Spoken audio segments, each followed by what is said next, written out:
Hey, what's going on, you guys? Oi, crypto pirates, Hexicans alike. It's your Captain RG3 driving down the friggin' freeway. How you guys doing? What's up, my bro? How are you? Good, man. Good, man. Vice Admiral, dollar cost here at your... Vice Admiral Dollar Cost Hex Jesus Moses. Yeah. Dogecoin Muhammad, everything else. You like to move around so nobody... Yeah, man, shit. I was like, is the feds after you, man? What's going on? Well, I'm glad I got to get on it. No, my job out in Arizona canceled, so I'm not going back out there till Monday. So I just said, fuck it, I'll rent a car and drive home instead of screwing around out there. So I'm going to go home for a couple days and then play around out in Arizona again. But yeah, man, let me see if I can fix this a little bit here. It's kind of hard driving without having, there we go. Hey, am I coming through all right? Can you hear me? Yeah, you look great. Yeah. Cool. Well, the FN Hangout is hopefully going to get filled up tonight. We got people sitting in the back room or what? Because I can't see it. Wait, what happened? I said, do we have people hanging out in the green room today? Yeah, we do. We got a special guest. Cool. I think. Yeah. Well, hold up a second. Okay.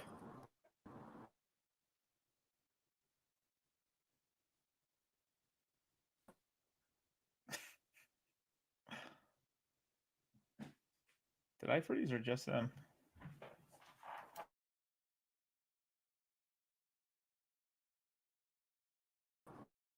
Before my internet connection's a little shitty. Is it going? Oh, okay.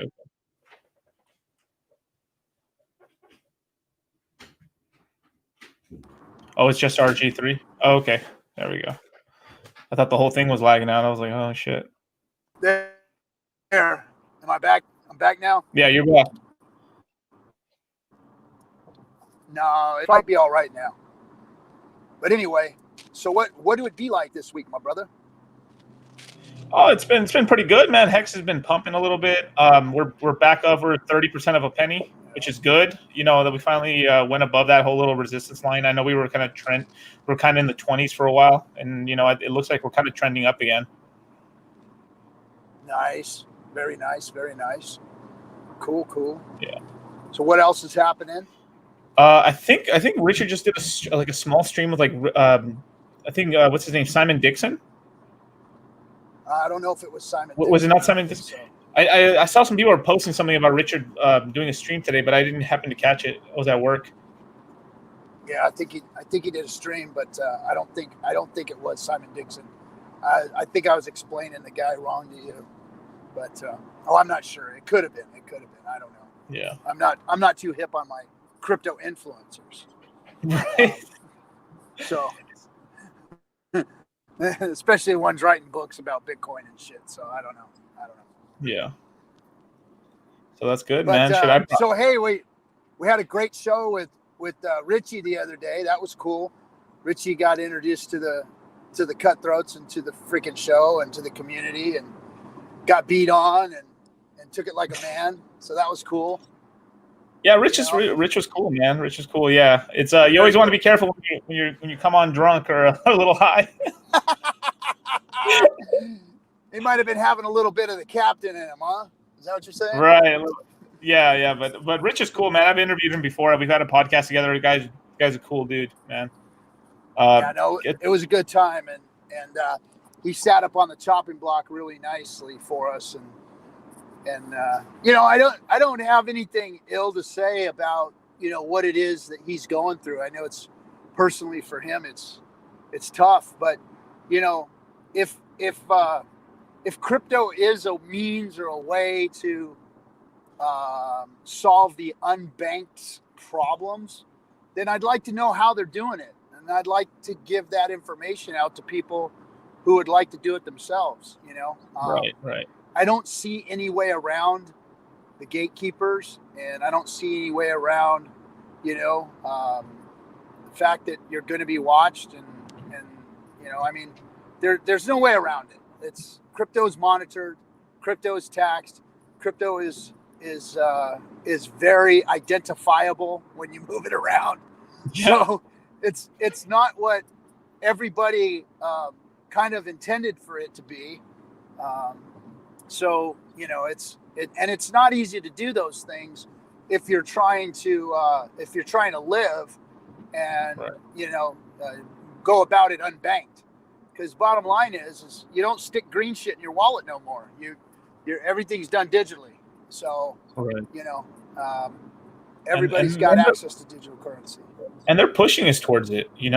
I mean, that's why it's so important to learn about crypto and everything. It's just like it almost, not to say a conspiracy theory, but it's almost like where they really are pushing us towards a digital currency. So it's just not trying to go down the whole not one world government or whatever, or like the whole wide taxation, but you're not. I mean, in order for the banks to to put the money out that they needed out, they had to go digital. Right. So the way they've set the system up, the way that the money is set up, there isn't enough cash for everybody, so they have to have digital currencies. Right. So, I think crypto was probably something that they weren't expecting to kind of. I don't know. I don't see it as a problem for them anyway at this point, but because crypto's having its own challenges, this is a challenging time for crypto. Crypto needs to fucking show up. Right. And they need to come out with the stuff that they always said they were going to come out with. They've had 10 years, so come on, crypto, get a bite for your ass and do it, so that the unbanked can be banked in crypto. Well, yeah. I mean, if they're able to freeze, I mean, what the main thing why they want like a digital currency is they can freeze it. So let's just say there's a run on the bank. They're like, oh shit, no, let's get our money out of the bank, man. Screw all this stuff, man. We're not doing this. They can just freeze it. Richie said his money got frozen, 3, 4, 5 times, in different banks. Well, so yeah. Well, that's for like other reasons, but I'm saying like, let's just say there was like a system wide, like because there still is like physical cash in the banks and everything like that. You still could go to the bank and ask for your cash, but when they run out of physical cash, because there's more actual cash or digital cash than there actually is real life cash. They run out of cash, and then people freak the fuck out because they can't get their savings out. So they're like, "What the hell? My money's not there. My money's not there." And then it causes like this whole pandemonium thing. Then people start like dumping equity. It just becomes like a huge snowball effect, where you get a crash in the equities market, then that crashes the stock market. Yeah. I mean, it crashes the real estate market, and it's bad, man. Yeah. Well, Well, we shall see. Yeah. So did you throw the link in the Cutthroats? Yeah. I threw the link in there. All right. I can throw it. Put it in Dlive. You can put it in the Dlive chat too for anybody who wants to jump on. Yeah, for sure. So real quick though, dude, I mean, I don't want to put you on the spot or anything, but you got all your projects going on and all out on the side of hanging out with me in this show. I heard you launched a little programming program today. You care to elaborate on that a little bit? Yeah, man. We just launched Crypto Mindset Q4 with me and Cultivate Crypto. We've been working on it for a couple months now.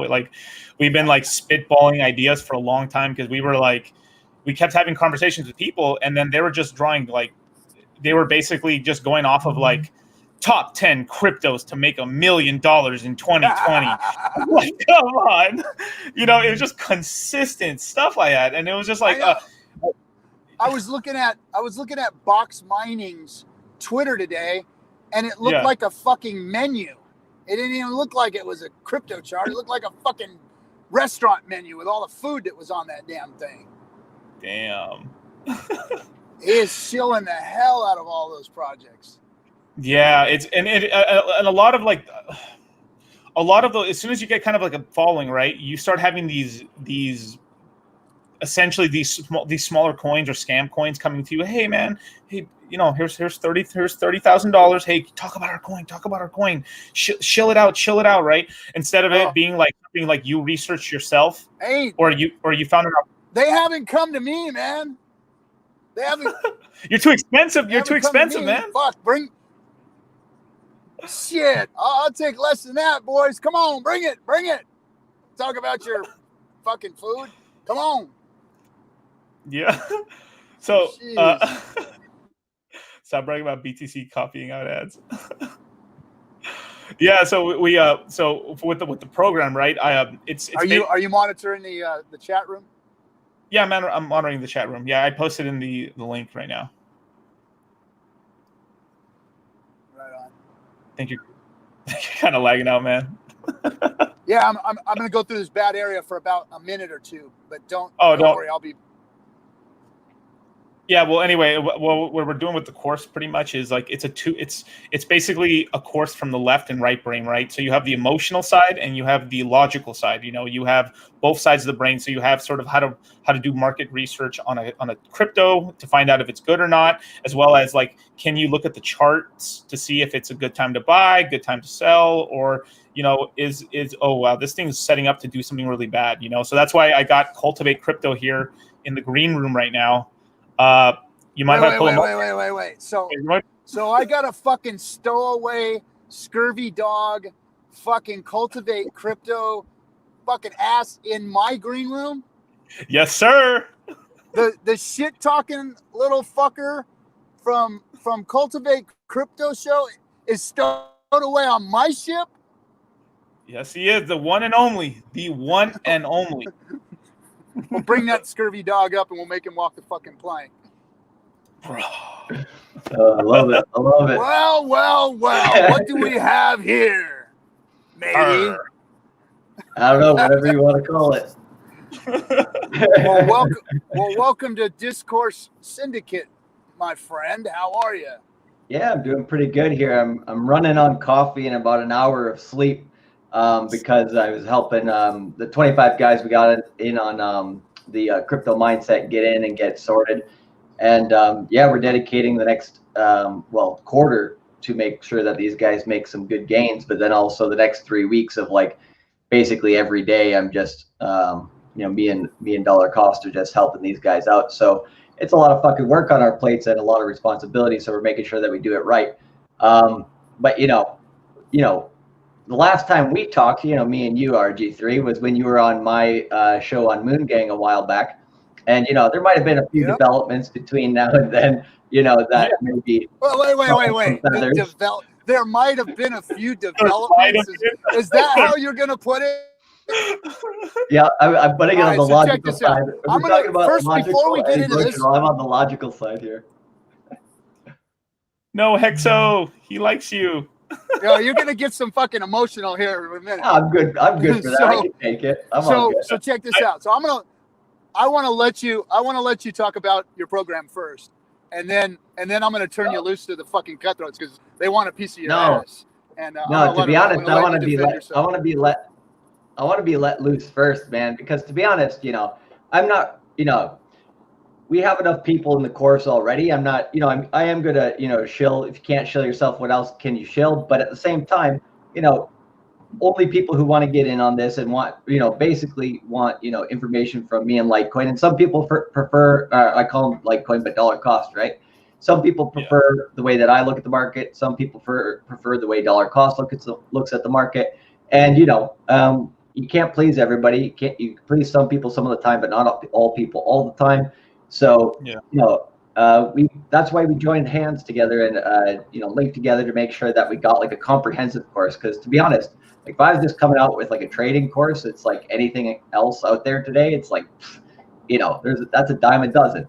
But coming out with how to look at the charts, how to understand what the bullshit is out there, how to understand what the good stuff is, and then also, kind of the gray space, how to work in the gray space of crypto, both on the technical analysis side as well as the fundamental analysis side. As long as we can do that, like you have the yin and the yang, and you can basically, survive in this crypto game, if not thrive. And we basically what we're telling everybody in our group as soon as they join, because we're going to get people from all tribes, all factions, I'm sure, in the crypto space. And the first thing we're telling people is, don't be a goddamn maxi, right? Like, open your mind up a bit, be aware of these things. And to be honest, since December of last year, since I heard about Hex originally from Dollar Cost, I've gone through a few different phases, I guess, in my growth phase to understand what Hex is. So, I said my piece on it when me and John MLD on his channel, we talked about it, a few times. And to be honest, we might have beat it over the head, a little bit more than was required. A tad bit. A tad bit. I was like, bro, what are you guys doing? Yeah, but at the end of the day, No, John was just being a fucking idiot about it. To be honest, I mean, you bought into it because he's your partner. I get you, but he was being a fucking dick about it, and that was his prerogative. That's fine. Yeah, here's the part where it kind of there's a line in the sand, and I don't for me. Like, I'm fine to talk about whatever people feel about a certain project. If people don't like Bitcoin, fine. If they don't like, fucking Filecoin or any of these other cryptocurrencies, fine. But like, one thing I make sure that I personally never do is I never down talk or go after people, basically. And so, we've always been cool, and I never said anything about, from my mouth. Obviously, he had his own opinions. But I never say anything about you guys here in the chat. Every time, we had Hexologist on one of the first streams of Moon Gang. Cool guy. I always, had no problem with him. So, I think it was a little bit overblown, to be honest. But we were part of that, of course.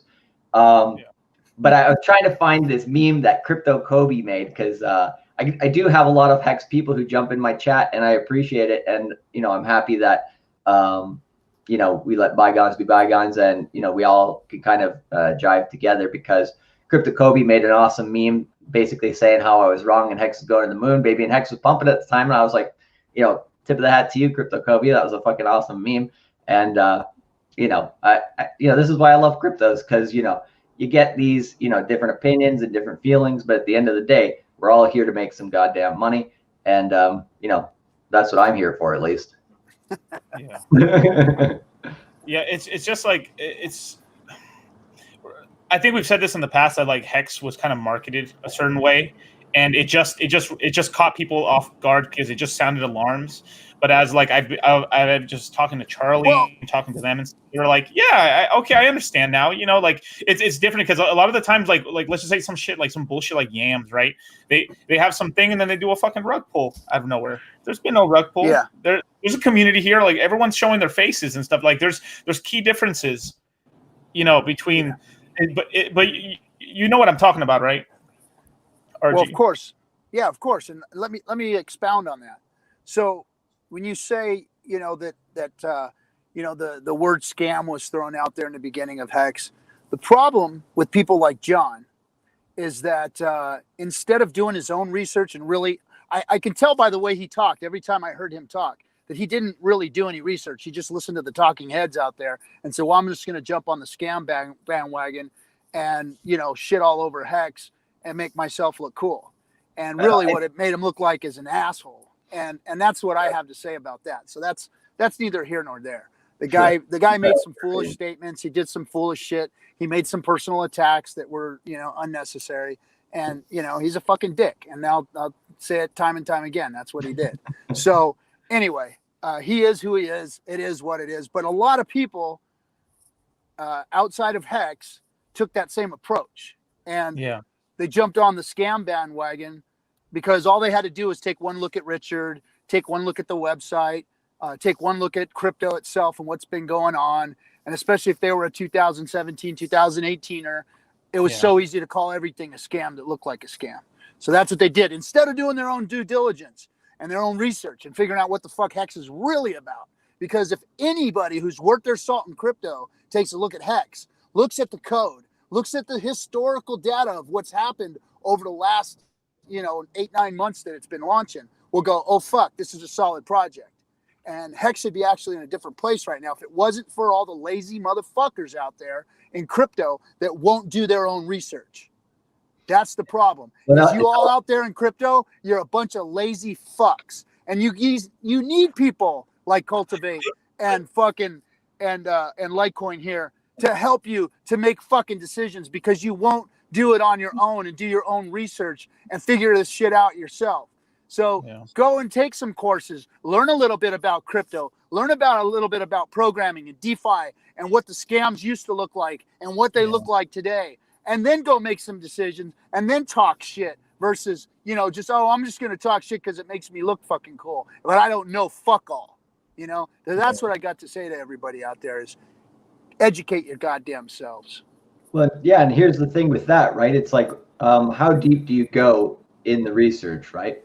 So like, do you just look at it, like you said, and be like, okay, I'm going to make this surface level opinion on it, which, to be honest, when people look at Bitcoin, right, that's the first thing people think about. And you get people, Peter Schiff, since the dawn of time, there's never any chance that he's not going to call Bitcoin a scam, right?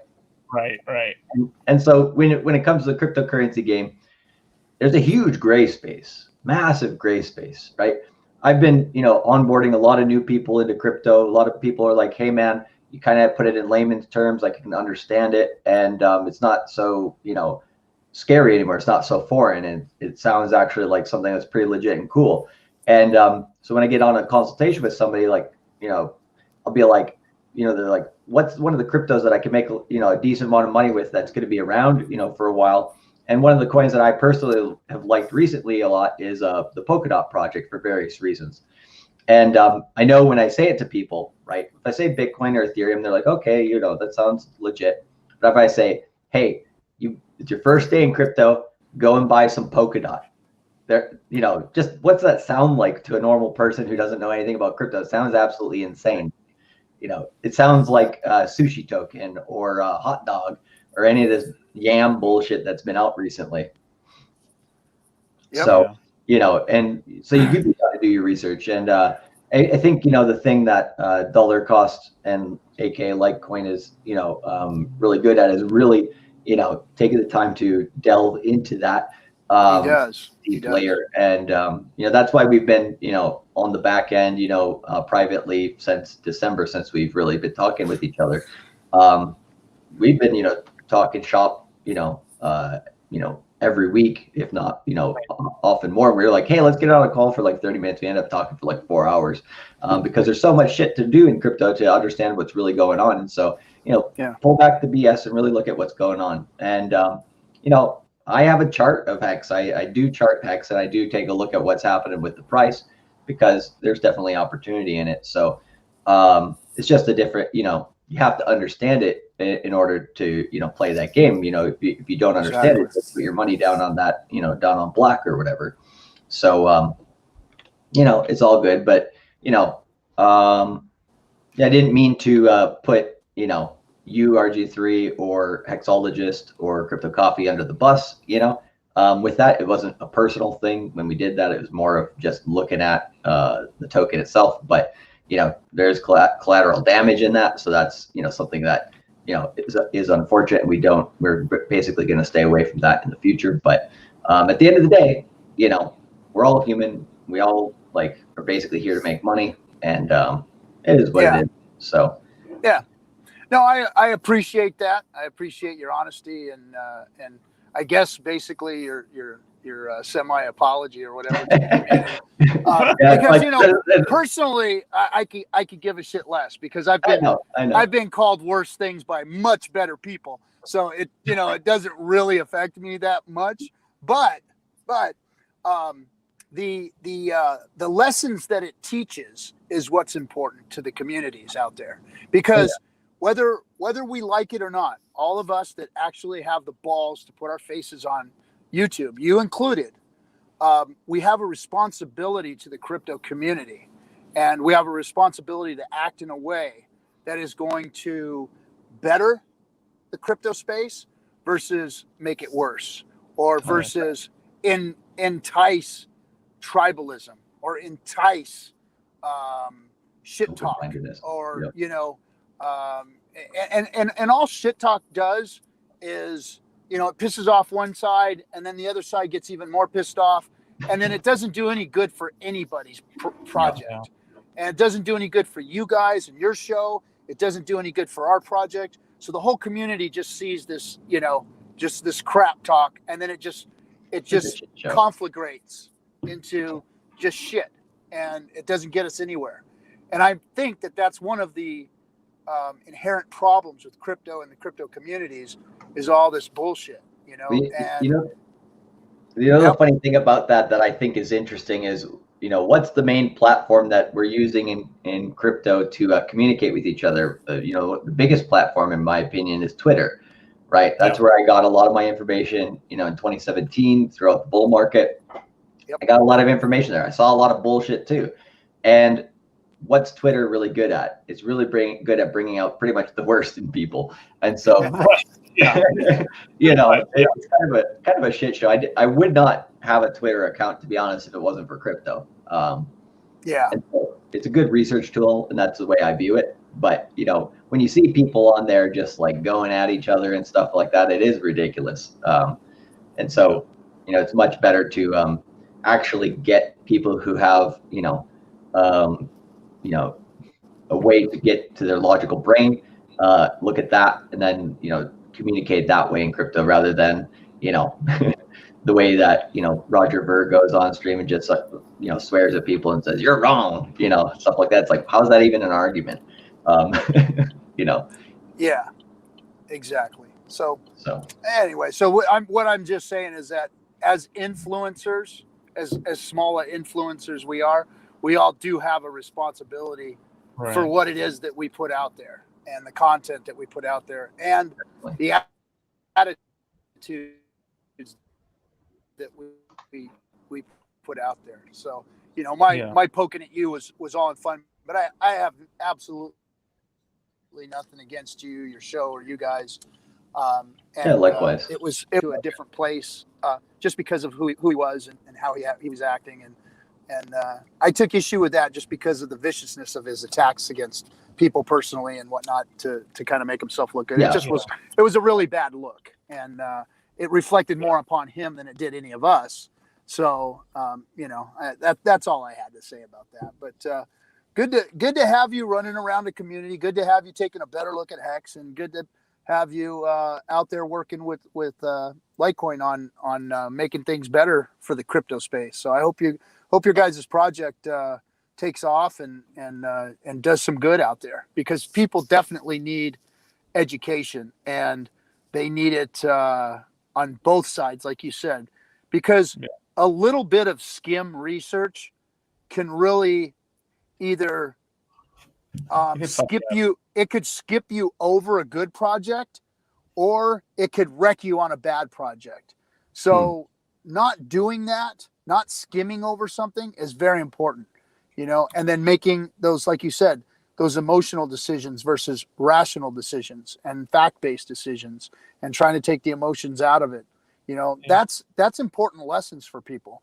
Don't skim, don't make emotional decisions, get as much facts as you can, and don't trust all the facts, because, we can all look at charts till we're blue in the face, but how many wrecked freaking coins did you see good charts on, or charts that were looking like they were going to be good, and then all of a sudden they flattened out, they bottomed out, or they did something weird, they did something that they weren't supposed to do?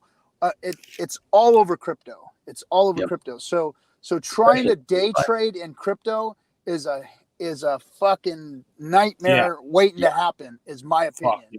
100%.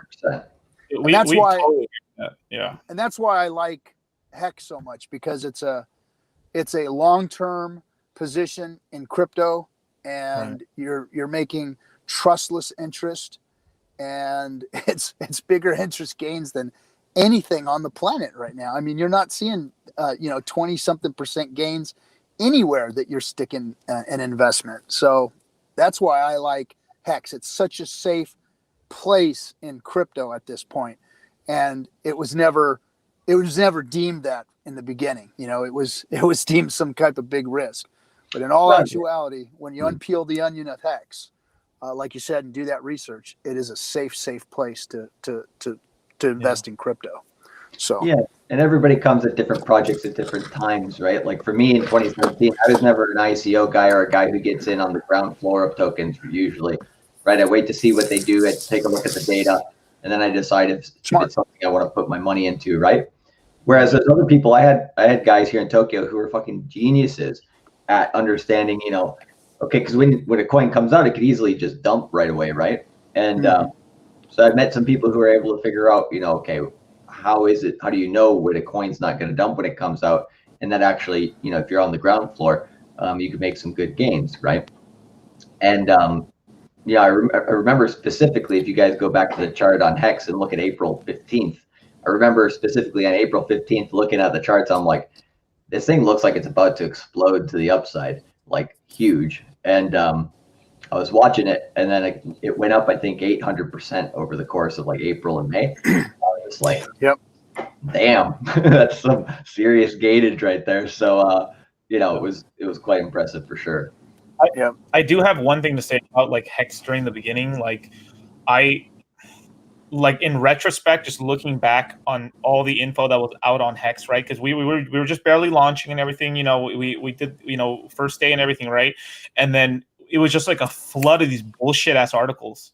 Like, and I have a like, I'm not gonna say on here, but like I'm pretty sure I know who the fuck was making all these bullshit ass articles on fucking Hex during the beginning, and started putting it out there because it took a while to get all that bullshit out of the first Google page.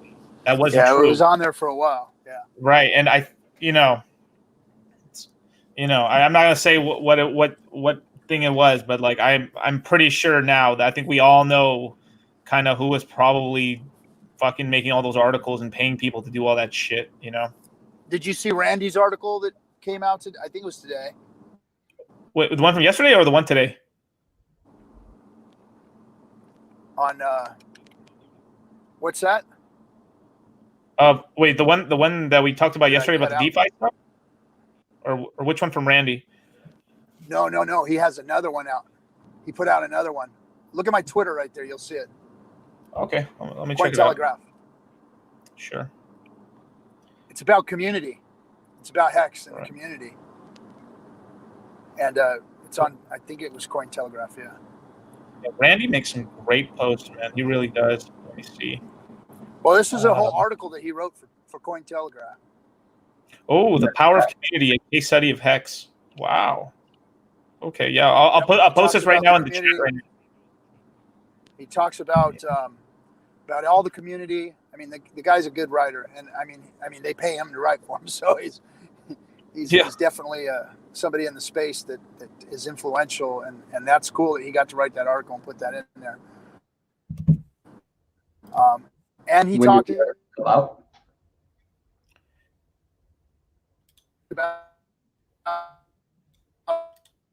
he talked about Hexologist. He talked about our show. I'm not sure the date. I think it just came out. Oh, okay, interesting. Yeah. So it's cool. Maybe Randy will somebody pop on. So here's the thing, bud. I'm pulling up to my house right now. Okay. Let me go in, kiss the babies and the wife, and then I'll try and jump back on here in about 20 minutes because I'm sure some of the cutthroats are going to be coming. I'm surprised you don't have a whole lineup there waiting to freaking slap Cultivate around. They're not just sitting in there waiting. I put the link out, man. We're trying to talk and stuff. I mean, look. Cultivate had the boxing gloves today, man. He was ready. I was like, I will get forgiven community one way or another. He's calling you out, Cutthroats. He's calling you out, Hexicans. Here's your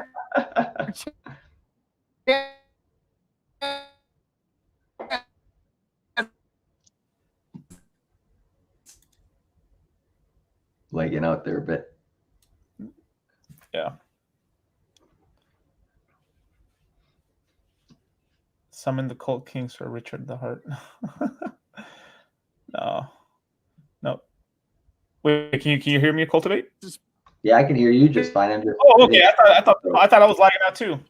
No, I think we're fine. Yeah.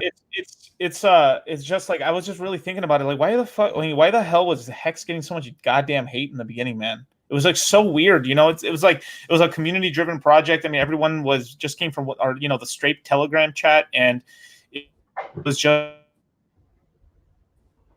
Oh, you cut out there. Can you hear me?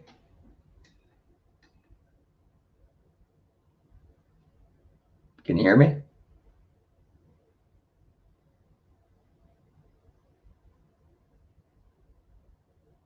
I think we're good, but now I can hear you. There we go. Yep. Yeah. I think RG just dropped out. Yeah, he's gonna jump in his house, right? Yeah, he's gonna jump in his house and stuff. But yeah, it was just like a really weird time. Yeah, if anyone wants to come on, I'll post the link right now, in the chat and everything. Baby, let's dish it out. Let's hash this thing, because I mean, to be honest, you know, I'm a Hexologist is a human being. I'm a human being. You're a human being. You know, people overblow things, to be honest, and people, you know, that's what social media does. So at the end of the day, that's, you know, we said our piece on it. That is what it is. If people, you know, hold grudges, whatever, you know, I'm cool with that. Like, I'm not here to change, you know, opinions or anything. I'm just here to talk fucking crypto. And yeah, man, like in terms of you know, why projects get hate when they first come out. I mean, yeah, maybe it's to do with people having an agenda against Richard, but in terms of the community, right?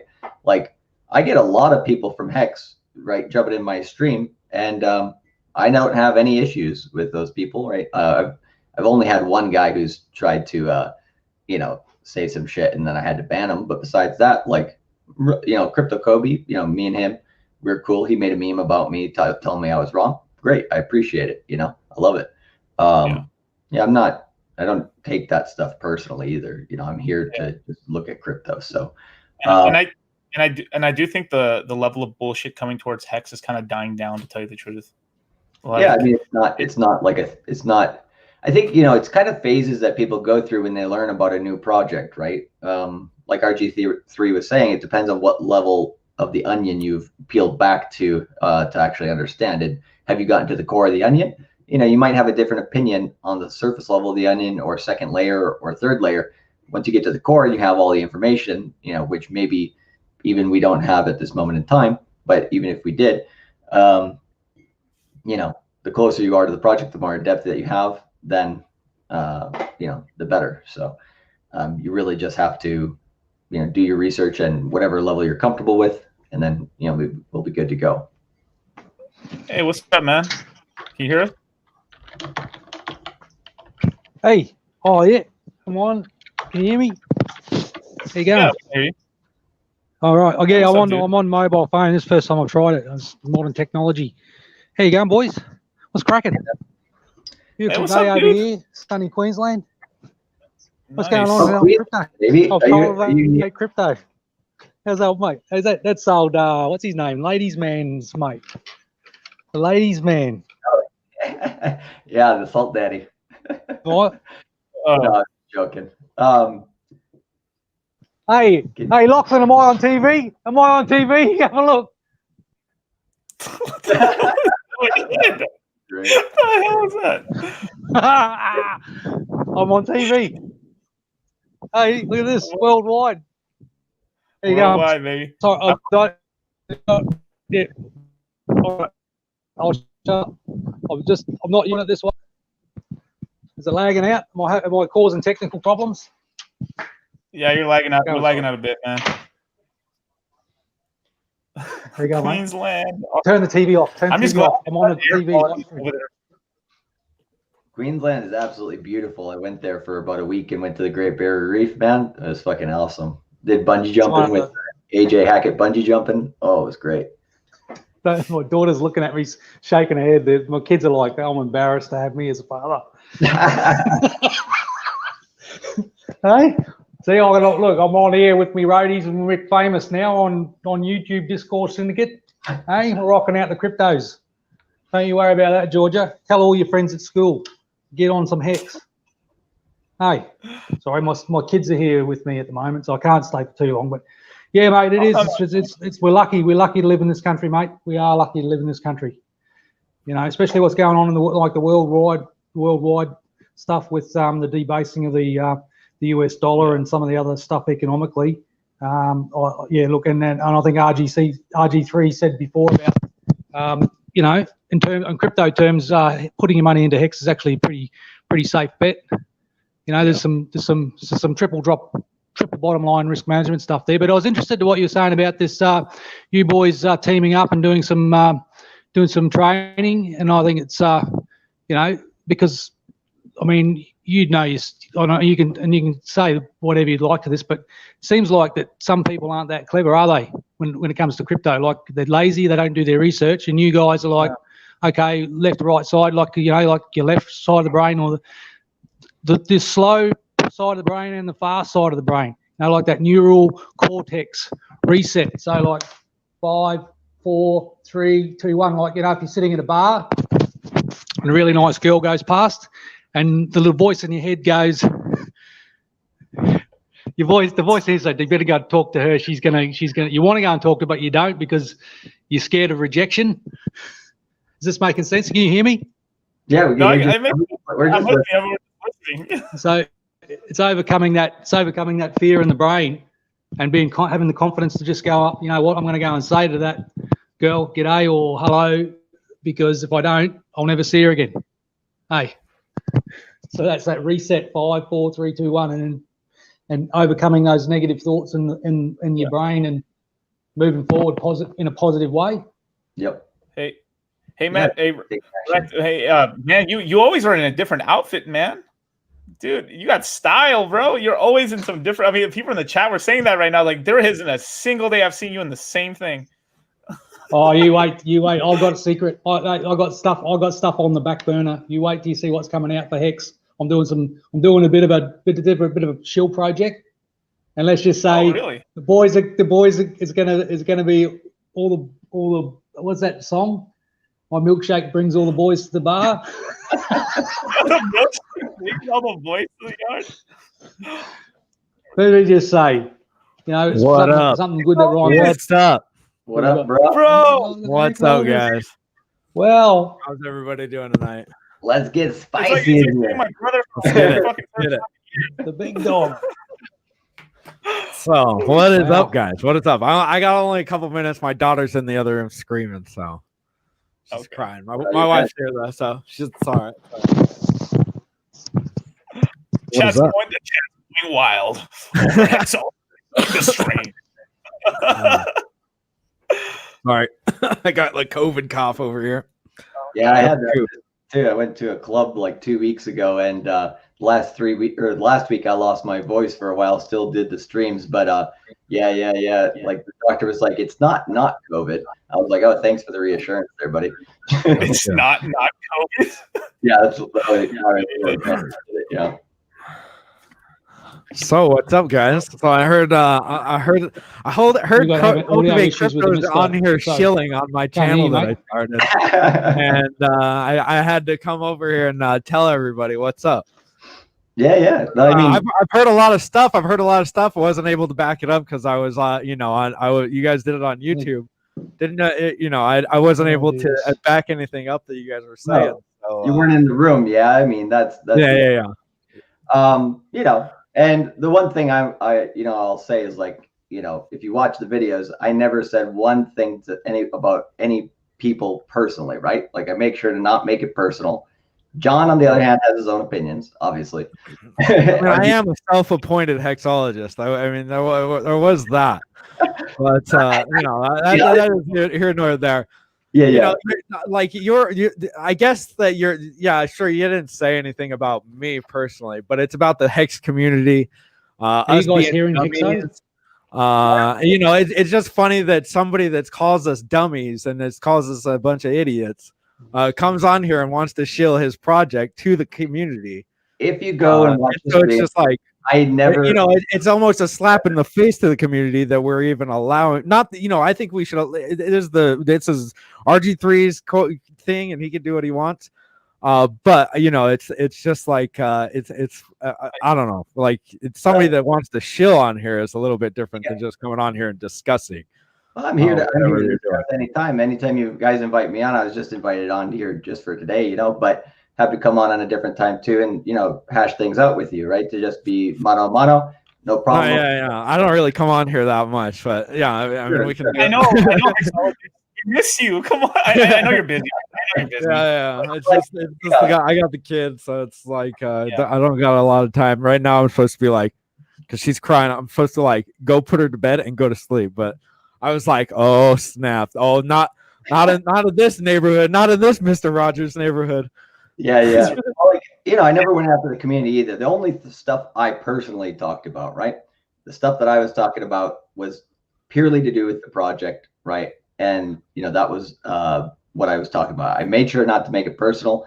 I have a lot of people from Hex following me. They're following me on Twitter, watching my show. I mean, that's why you guys got us. You guys got us, me and RG3 to come on your show, and then you got our followers, and then you talk smack about it. That's how that was like the dirtiest thing. That was real dirty. How you guys? I've had a lot. It was like this. It was like we got you. We went on your show. The next week you were, and me and RG3, we all left, and then you got Crypto Coffee and everybody. Hey, we all had, you got our viewers. We had a lot of viewers. We were an up and coming group. And then the next week after that, you put out Hex is a scam, and this is why Hex is a scam. And then a couple weeks after that, you brought on a guy that had exit scam. Well, he didn't exit scam, but he was an arbitrage guy that was getting out of Hex to get into to start up his own coin. I won't mention the coin up here because he's planning on doing it. And you guys brought on it was just the whole thing was just so unintelligible. Like your boy John, he doesn't know one thing about crypto. Like you're a very smart dude with crypto. And it's funny that John talks so much about crypto, yet he asks you for all of your advice on crypto. So it's like he doesn't know what he's talking about. Yet he acts like he's an expert. And maybe if you're acting like an expert, you should know what you're talking about. But he doesn't know what he's talking about, and it's just hilarious. And you guys, none of y'all know anything about Hex, or you'd be a little bit intelligible about it. But you're not. You guys are all just like you said some dumb things. The whole thing was super dumb. And even what's his name, Peter. I'll just call him Peter. He even tried to correct you guys because it was so dumb. And he said this is gonna make you guys look real dumb. And it was just a wreck. The whole thing was a wreck, guys. Sure. So if you want to go watch it, just watch it. I don't know where you can find it, but please watch it. It's a good one. Yeah, you can go to Modern Life Dating on YouTube, and you can watch. Yeah, there you go. It's a great one. It'll show you how good these guys actually got into it. It was great. Yeah, you could also go through all the episodes that I've done, and right there, what you're saying in terms of we had you on their show, we took your followers, and then we're living happily ever after with them. No, that's not how it is.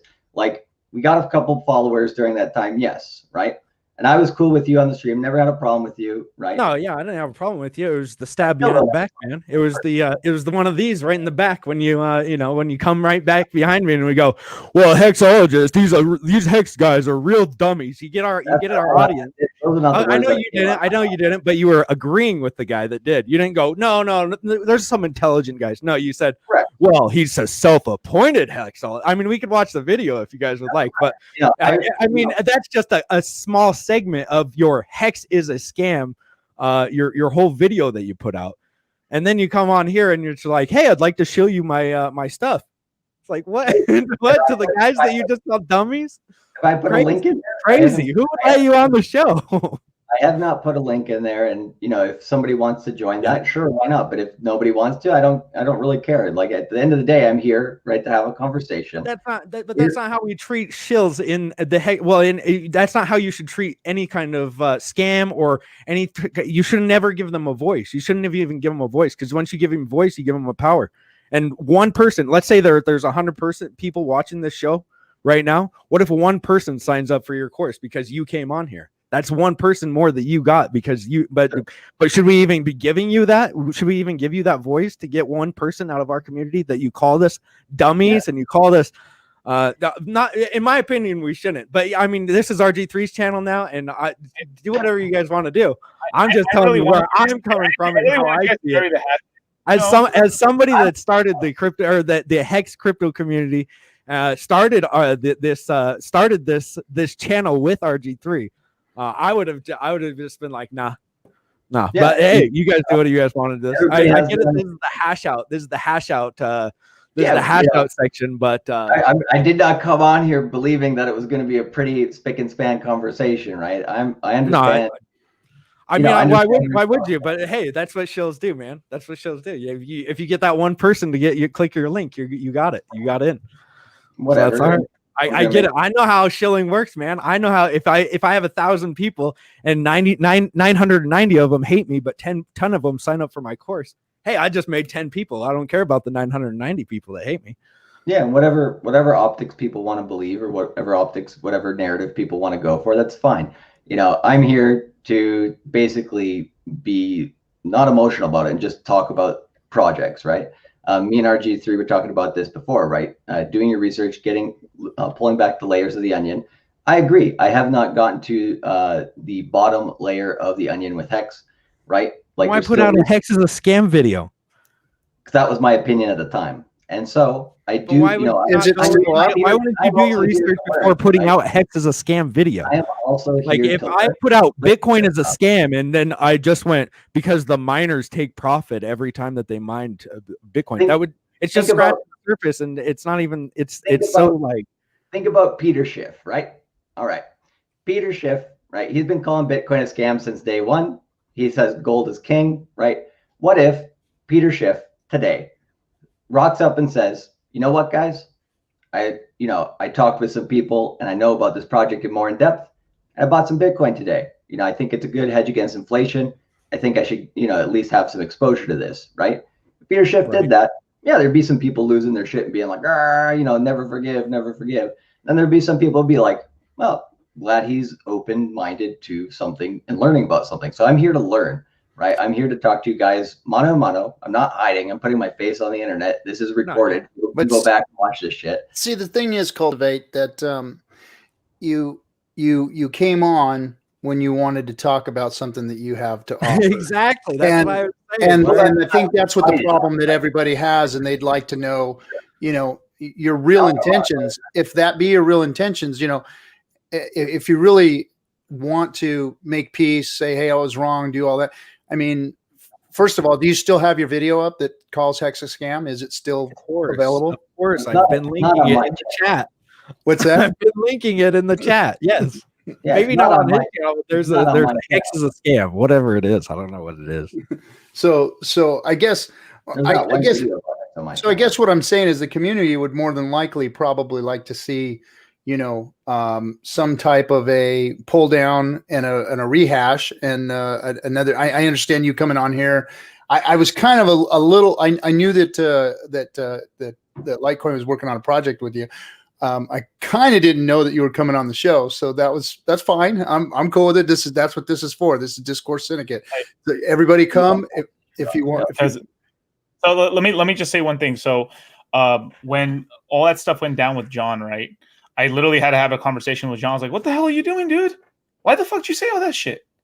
I was like, "Dude, you don't like." I got not into not a fist fight, but like I was having an argument with him like off stream and stuff, saying like, "Dude, what the hell, man? Like they did nothing to you." And he was like, and he apologized to me, but that's as far as it got because it was just like everyone was like pissed off. So I was like, hey, let it be buried. But that's one of the reasons I also wanted to bring Cultivate on here too, just to bury this hatchet. Well, it's definitely not going to get buried because I know that there was not bury it, when Hex was vulnerable. When Hex was vulnerable when it first launched, that's when it needed support, not fudding, and that's what happened. It was getting fudded a lot, and then people were just kind of jumping on it and using it as a tool. So that's where everybody's hot about, and that's the stuff that needs to be talked about. If anything, it's. The attack itself was at a vulnerable point in Hex when Hex needed support, and it needed eyeballs and it needed real scrutinization, not fake FUD. And that's what it all was. And it was malicious attacks on people's personal. I mean, it was personal attacks on people. They were personally attacking Hexo, myself, and everybody else about it. And it was just the way it was done was wrong. And I honestly didn't care about this shit, like hating on me. It was about calling the whole community dummies and then trying to shill on our channel. That too. I completely forgot about it, dude. I haven't talked about that in months. But when I see him here, which is whatever, if that's what you guys want to do, if you want to give the Shillsman a platform to shill his thing, go ahead. And I know I love Litecoin Moses. I'm sorry, Litecoin Moses. I'm sorry. Maybe you should have just been like, hey, I'm coming out with this project. And just left the Shillsman at home or something. Probably would have been a better. But I would have came on here. I'd been like, wow, do you like something great? Let me just say this, Hexologist. Like I originally why I brought Cultivate and all you guys together, because I was like, yeah, let me bring my friends, let me bring my buddies together, because I was like, oh, Hexol's hella cool, RG's best. Yeah. And then I was like, and then I just imagine me just sitting down here and just watching a fucking train. Well, that's I felt bad about that, bro. Like, oh, dude, no, Litecoin. I don't. It has nothing to do with you, man. Like, you got put into a weird position in between, and that's what happens when you cross boundaries. Not like boundaries, like relationship boundaries, but like, if you're a Bitcoin maxi and then you start moving over into Litecoin, and you're gonna start like things are, and you want to be like friends with everybody, but there's people in certain crowds, like they're like you're doing the right thing, Litecoin. Like, I have no problem. Like, dude, I love you, bro. I love you. But I'm just telling you, like, it sucks that. Like, and I know that you're trying to introduce your people to other people, and but with that, you're gonna get put into awkward positions all the time. You're gonna be, you're gonna be like the middle person that's always getting as long as the tribalism age. exists. As long as tribalism crap continues to go on, and at what point does everybody finally say that we're really after the same thing here? Unless we're not after the same thing. Now, I haven't heard a word out of John about him taking back anything that he said, or that he was remorseful for what he said. Now, cultivators come on here and the thing is, I hear what you say, Hexo. I hear what you say, bro. That's pretty ballsy coming on. That was their plan. They got our audience. They flooded the price. They put out a video right the week or two after that. We did a video with them, stabbed us in the back, got to flood the price, and then they're happy. They got their 500 views that they got on their videos, and it's all good. So, I mean, like, yeah, the coin's doing just fine. A person like me is not gonna affect the price of any cryptocurrency, to be honest. But your videos do, man. People search for them. I remember when you put out your video, it was the top search for Hex. Like, so you do like, you might not. You don't put the price down, but you do, because your voice matters. You might think that your voice doesn't matter, but your voice does matter. And when you try to like say that something's a scam without not doing research about it, well, to the bottom of the barrel, like you said, then you are like, you're doing something like negligible towards a community, and losing people like myself and RG3 and Litecoin Moses and all of us. You're losing us money just because you wanted to get 500 views on your video. Here's the thing. To be honest, when Hex came out back last December, dollar cost Litecoin, he came up to me and we started talking, and he was like, oh, this is a project, you should get in on it. I'm like, really interesting. Like I said to RG3 a little bit earlier, I'm not a person who tends to get in on the ground floor of a lot of coins. I tend to kind of wait it out. And yeah, I go through some phases with different coins. Sometimes I'm like, I love this coin from the first time I heard about it, and my opinion just gets stronger. Sometimes I really don't like a coin, and then I come around to it eventually if there's something else about it that kind of comes out. The opposite. But what other videos have you put out that you've said this is a scam? Because I've seen videos. You don't have very many. You don't have very many that are like hating on one certain coin. You just have like, you're kind of a broad, like you just like the cryptocurrency markets, and you're just about everything, which is cool. But then you make one video about like hating on one. You deliberately came after like our. So I'll tell you the real reason, right? And I've said this on my channel before, if you care to watch some of the videos afterwards as well. Like, because I do think, like, I've watched some of your videos and I try to watch it and try to understand different things. So I appreciate, not just hurling, general type situation about how you felt about what we talked about. I've watched it.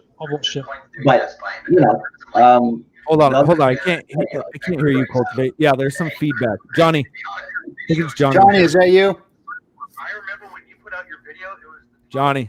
I think we're getting feedback. I'm trying to see if this is working or not here. I'm getting like broken up patterns. I'm having a hell of a computer time.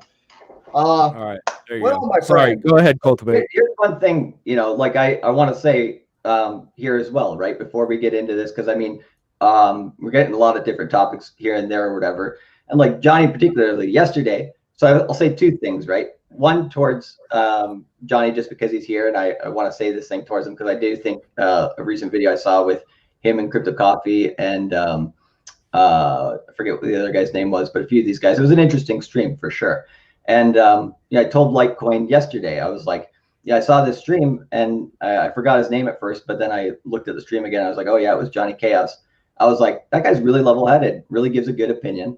And, I was like, I really respect what he was talking about on that stream. So like, I'm not here to be like against you guys. I'm not here to be like, against people as individuals. Well, no, right? that's not what you're here for. But what you've done in the past is what they're talking about. Let me address that as well. So,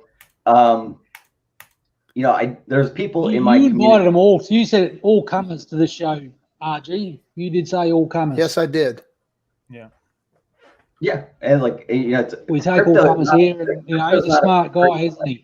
All the time. So it's all water under the bridge. Let's talk about it. True. So there's a guy even in the chat right now. He says, "I understand what Hexo is saying. I missed out on a 15x in Hex because I saw there was a Hex scam video, and so I just he waited out." And I'm not saying it's your video. I'm just saying in general, like when somebody puts out a scam video, like, dude, you know how many times I have to tell my parents or not parents, but like my friends, my people that I'm trying to tell that are personally to me, like, bro, don't like, you have to just get past the scam videos because so many people have put them out that it's just like, it's like the flavor of the week that, especially when you guys did it, it was just like, who could make the best top 10, Hex is a scam video. And it was like the craziest at that time. And then you guys put it out and it was just like, okay, wow, we went on their show just a week ago. And now like, we promoted you guys and then you guys like stabbed us in the back. And it's just like, it was just, wow, this is crazy. Yeah. When you were on the show, I don't know if John was on there when you guys were on there or not. I can't remember if he was on the same stream. Yeah, I mean, I never had a problem with you personally, and so you were cool behind. So here's the issue: when you're trying to self-promote, here's the issue: if you don't do research, and you're supposed to be an expert in crypto, and you don't do research, you dismiss all of your credibility. Okay, when you attack a community which is the most large and growing community in the crypto space right now, you're cutting off your access to users. It's not a very good business model. Now, the John guy, DJ Jazzy Jeff or whatever he is, with his gimmick, okay, he is not impressing. He's not knowledgeable about the topics, and he's taking pop shots and name calling like he's some kind of tough guy, okay? Well, this is not how you add credibility to the space. And I think you shot yourself in the foot really hard with the Hex community. And I've been watching the chats, and they're not very receptive to this. Fair enough. It's going to be very hard to have a business model when you're pissing off the fastest growing community in the crypto space. So, you gotta really think about your approach and what you're doing. If you want credibility, you can't just dismiss shit and let it go. I appreciate and you certainly can't you certainly can't just go around attacking people just for ratings. That might work for a reality TV show, but as an accredited person is supposed to be an influencer in the crypto space, what you do is you show what you don't know. And that is really not a solid business model. Yeah, I appreciate that. Litecoin here, I was giving him shit because he's going on your show. I was like, oh man, there goes Coin's credibility, and then in the chat they're giving him shit too because they're like, why are you even talking to this guy?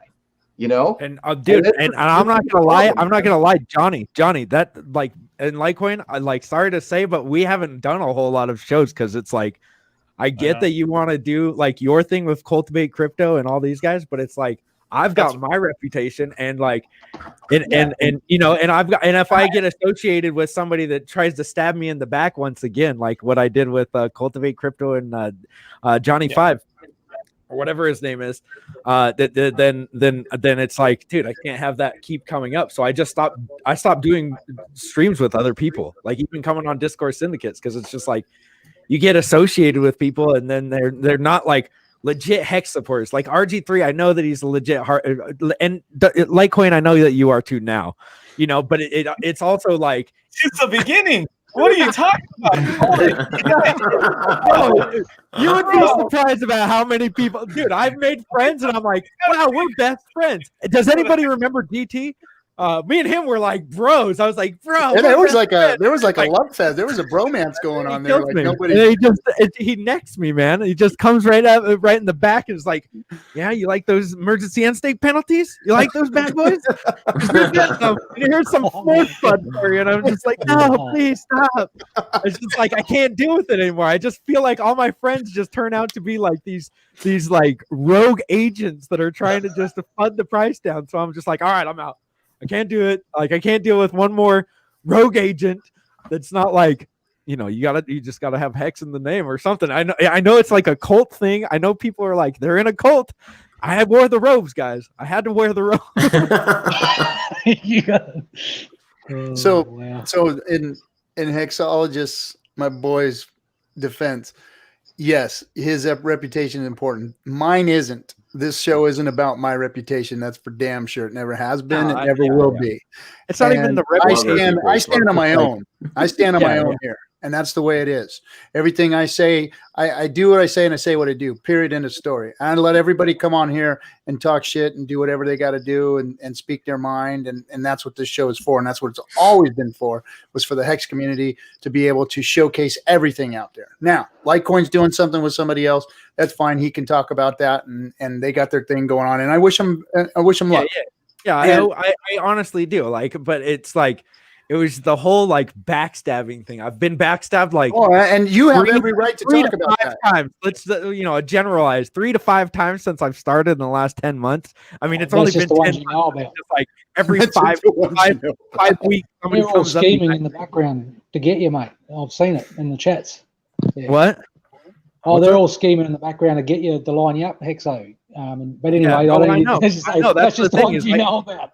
It sucks kind of like not trying to, just being on top, like, being in RG3, probably, I don't know. He says he doesn't care. So maybe he doesn't, but like being like doing that. And it's just like, people are going to come for me and try to like, get me into their thing and try to shield their projects with them to like pull me because you're in the number one spot. Kind of like, with GT that he pulled me in. It was like, hey, this is fun. This is fun, right? And then he gets me in there, and it's like, no, please.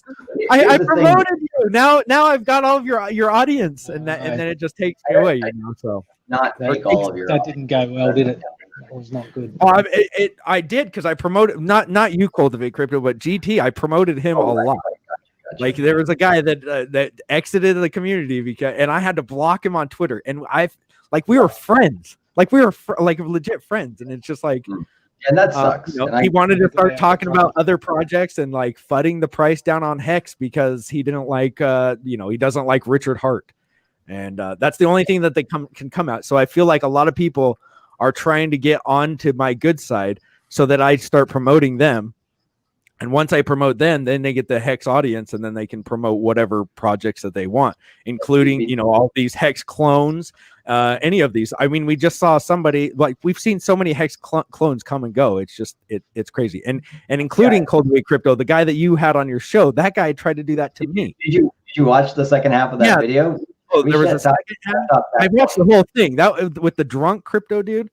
Yeah, but we shout talked that whole Wise token thing. Like we didn't promote it. Like we were on there to listen. I mean, and then here's something it wasn't about promoting it. It was just more of just like he was more like he seemed like he was trying to defend Hex more than he had to in order to defend his own project. Yeah, well, I mean, but there's literally he had to like stop you guys because you guys were so unknowledgeable about Hex that he had to stop you guys and be like, no, and maybe to cultivate crypto, maybe it wasn't you, but I remember Johnny and the drunk crypto dude. He had to be like, guys, you guys are so like you guys aren't doing very like it's not you guys are going to make this look good for yourselves because it's really thing about drunk on what you're talking about. Yeah, I get you. The interesting thing about the drunk on crypto guy is we literally, because this is a show where we're like any people who, for Hex or anything else that want to come on the show, we literally put the StreamYards link in the YouTube thing. We're just like anybody can come on and have their piece. We had, I forget what his name was, but a guy who is very pro Hex given the Hex case. And he was a very cool guy. Like he wasn't like being a maximalist. He was just being like, here's the logical version of how I see this. We were listening to him. We gave him his piece. We didn't attack him. We didn't do any of that stuff. But like drunk on crypto guy was pretty harsh on anybody. Let me finish this. Like, one thing. it was like, go ahead, finish. Drunk on crypto, then Johnny, and then and you guys were kind of pretty good. You guys were kosher together, but it was just like those two. It was just like let me finish this thought, ad hominem and. Let me finish this thought. So like the drunk on crypto guy, I've never met the guy before he jumped on that stream. So that was kind of an interesting thing, right? That's kind of, we were just like, we don't know what kind of people we will see jump on this stream. And that was kind of part of, trying to, figure out what, if we put a link out there, what type of people show up. And so that was, a bit of an experiment just to see like, we were hoping, as well that we get other people who are pro Hex who want to jump on and give a case for it, because we didn't want to be totally one-sided and say like, hey, like we know everything and we're friends with Richard Hart. We know all the stuff behind the scenes. We talked to Kieran and we know all about the code.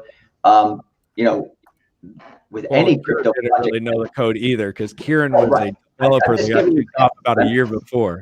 I'm just giving examples, Well, what happened with the lawyer then? If you guys are one side, if you guys are non-biased, why'd you have a lawyer on there? Let me jump in here on that one because that's the one person that really pissed me off, that really upset me, was that you guys brought this lawyer on that won't show his fucking face. First of all, he just has this little friggin' whatever Miami Vice fucking picture of himself on there, and he won't show his face.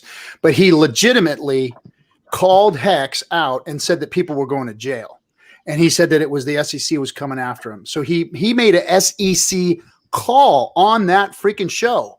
Hey, we're calling out the SEC on Hex and they should be investigating him. And that was the one that really freaking upset me and that really got me going, was that, wait a minute, what the fuck is this all about? Because it was one thing to have Johnny Fuckboy up there talking shit out of the side of his fucking neck, which don't mean shit to me. But when you got a lawyer on there that's talking to the communities out there, that's talking serious about people going to jail and a project being needed to be going up against the SEC, now we've got some serious problems here. Now we've got some serious talk going on. And that's the kind of stuff that's dangerous. Yeah, especially since me and RG3 are in on that crowd. So you were literally calling the SEC on me and RG3, which we have not, like, obviously we are still shilling strong, although I've been taken off of YouTube. But we're still shilling strong. No SEC.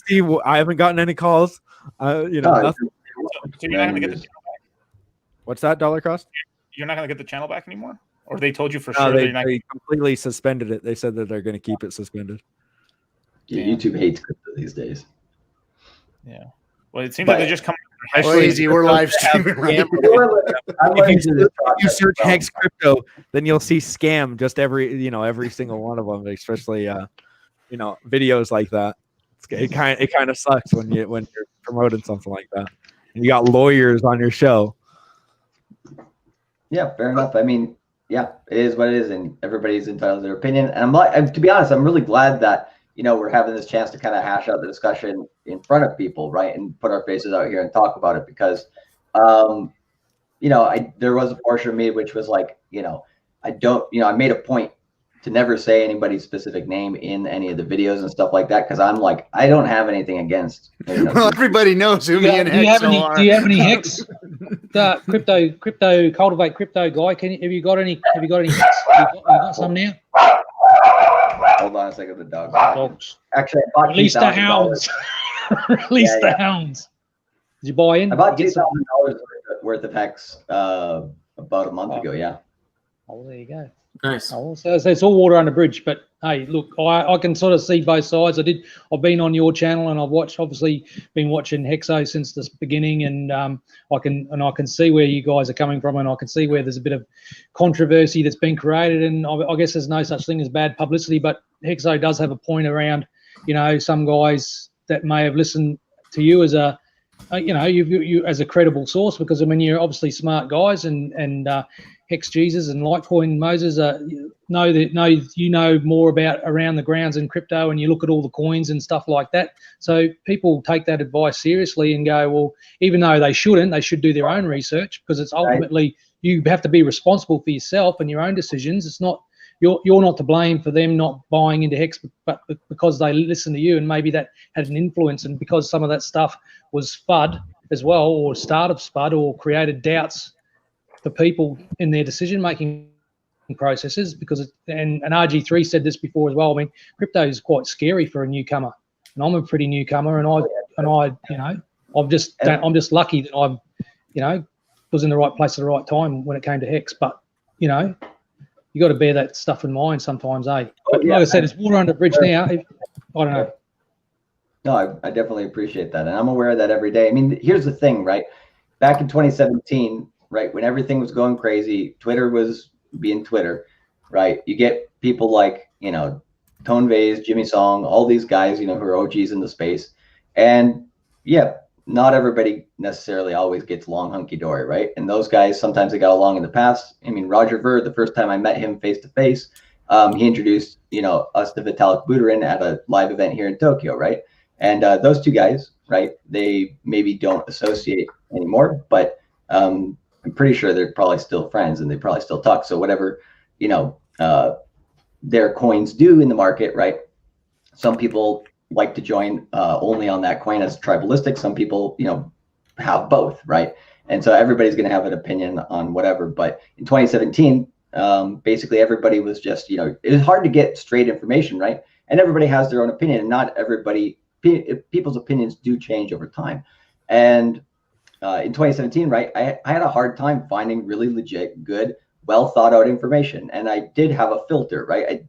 I think the only person in the crypto space who I basically don't question for any information is Andreas Antonopoulos. He's the only person in the crypto space, hands down. I will say, like, whatever he says, I'm like, cool. Like, I respect Andreas's opinion, but Vitalik, Roger, anybody, right? You have to take what they say as their own opinion with a grain of salt, and then you have to, think for yourself for sure. And so that was what was hard for me, in 2017, seeing all this FUD, all this different information out there to kind of, filter that for myself. I was basically doing that by myself and with a few other people, right? And so the reason why I started my YouTube channel was simply to put my voice out there, put my opinion out there. And, if people like what I say, great. If people disagree with me after they do their own research, wonderful. Everybody's entitled to their own opinions.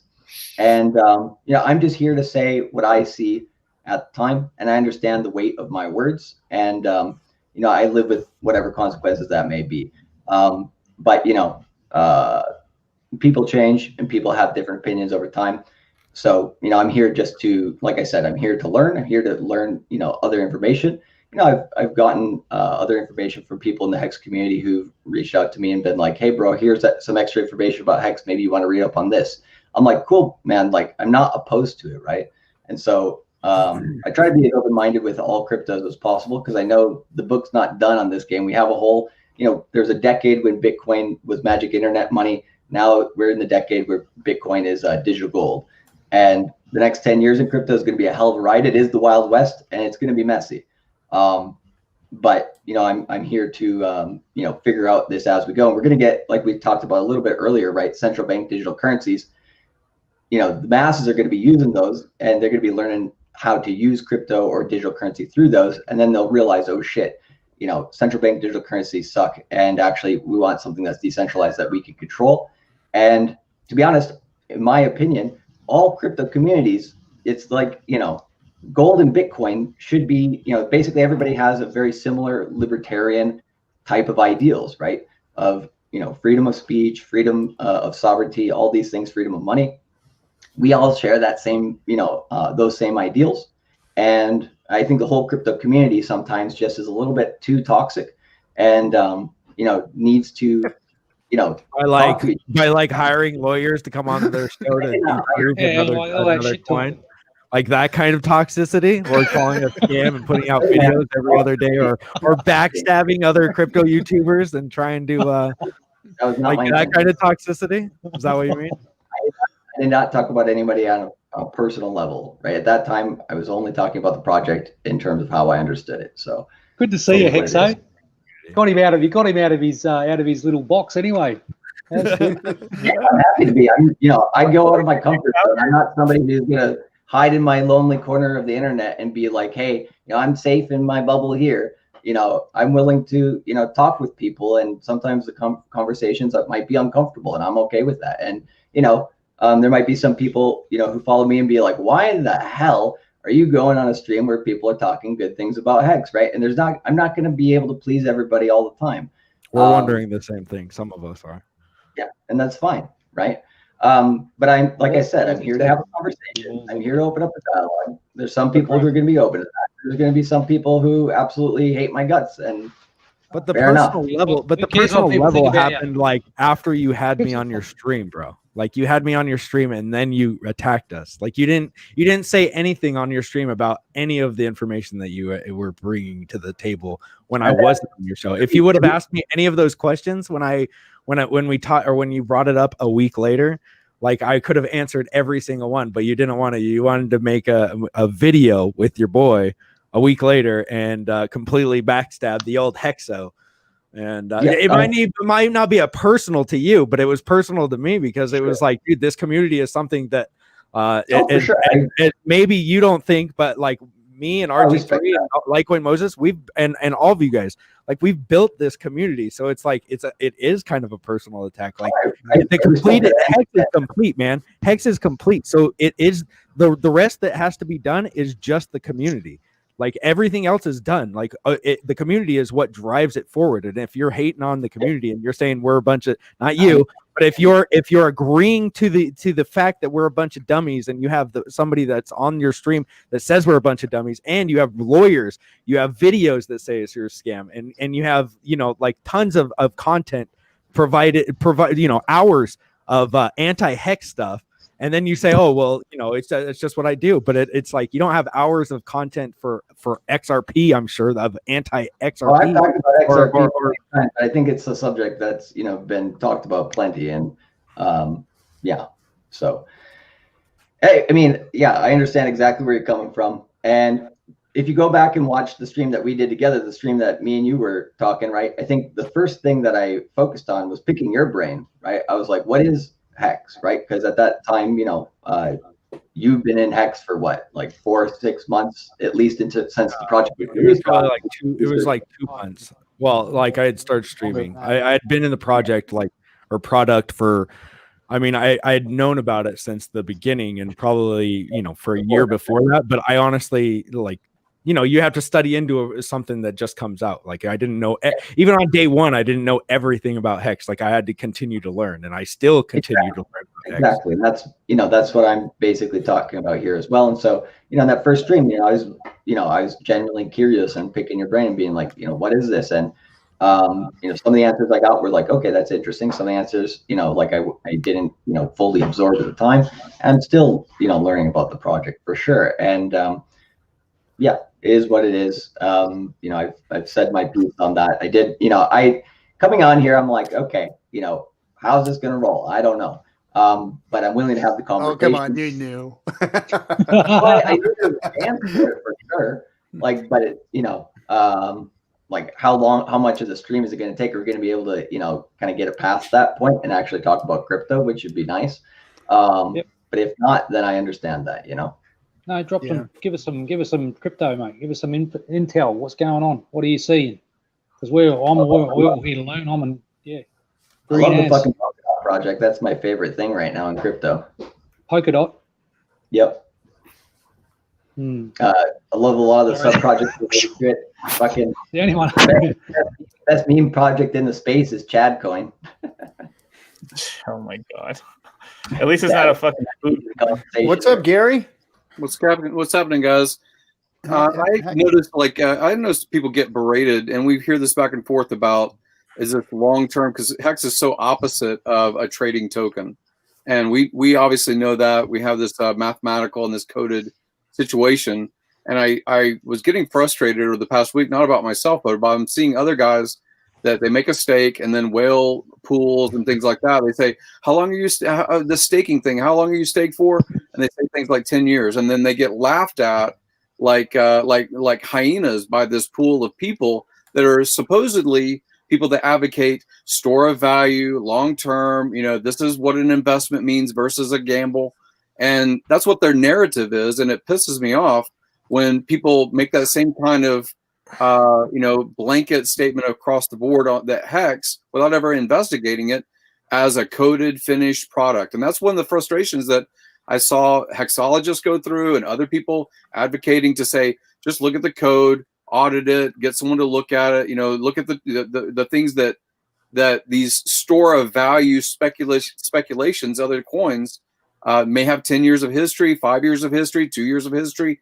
They boomed during 2017, and then there's a story that, they're going to come back in 2020 with another alt run.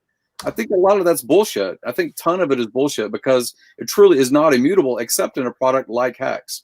So that's what's been frustrating. This past week, I've been doing stuff as far as medically with my shoulder and stuff, but outside of that, I got frustrated this past week. I was like, this is just hyenas, and it's disheartening when you have an ideal in your mind. Something like Hex comes along, and it's completely opposite of what I think of crypto to be. I think of crypto as everyone has a stake in the game. Everyone talks their bag. Everyone talks whatever they have at the moment, or they bought last week. They're shilling, whether it's an influencer, a YouTuber, or whomever.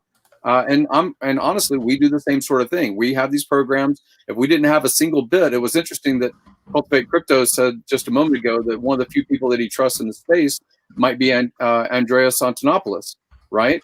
Bad week. Until he had no Bitcoin, I might have said the same sort of thing.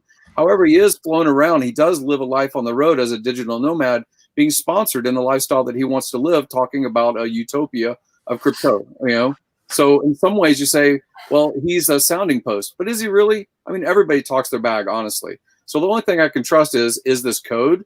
Is this truly immutable? Is this something that's going to be housed on a network of Ethereum? Is it going to be able to move over to a different network that might be less expensive, or some modern version of a super highway of crypto in the future? I don't know. And I hear the same sort of thing about Polkadot. I hear it back and forth. Polkadot's amazing. It's terrific. And look at all the gains and so forth. But again, it's hard to trust anybody as a long-term investor when honestly they're not long-term investors when you really dig underneath and say, hey, are you locked? If you unstake, do you lose your principal? No. Oh, if you refer somebody else to buy your shit, do you lose anything? No, I made my money before they ever end their stake. So some of these things kind of piss me off about the influencer group, whether we're part of that or not. So I just been ruminating over, what the next moves will be with Hex. And I would like to get outside of the echo chamber. I've been talking about getting outside the echo chamber of crypto. If you're going to bring new people in, if you're going to build a business around something that is crypto, use it as it's intended. Use it as a store of value. Use it as a peer-to-peer cash, whether that's Hex or something else. But that's what's been frustrating me over this past week, and why I've been a little bit dark.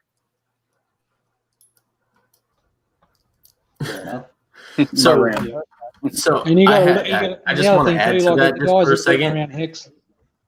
Well, I just want to add to Gary's point real quick here. If you've been in this space since 2017 and you didn't hold with strong hands all your shit coins that died to nothing from 2017 to 2020, you can't call yourself a long-term investor. Yeah, right. Fuck that. Then you don't understand long-term investing. That's absolutely true. And there's a lot of those, they wrecked a lot of people. They're still 99% down. Mm-hmm. And the idea of the new shiny thing that's going to attract the squirrel, that's really what 2020, 2021 might be if it's going to be a boom. I don't know that some of these coins that have the same narrative and maybe even the same, ownership or founder or group or whatever, XRP's had quite a bit of time to prove their value, right? And so we laugh at them when we say, oh, that's a scam. They're dumping $100 million on everybody that's buying this shit still, right? Because they've been going since 2013 or 14 or whatever.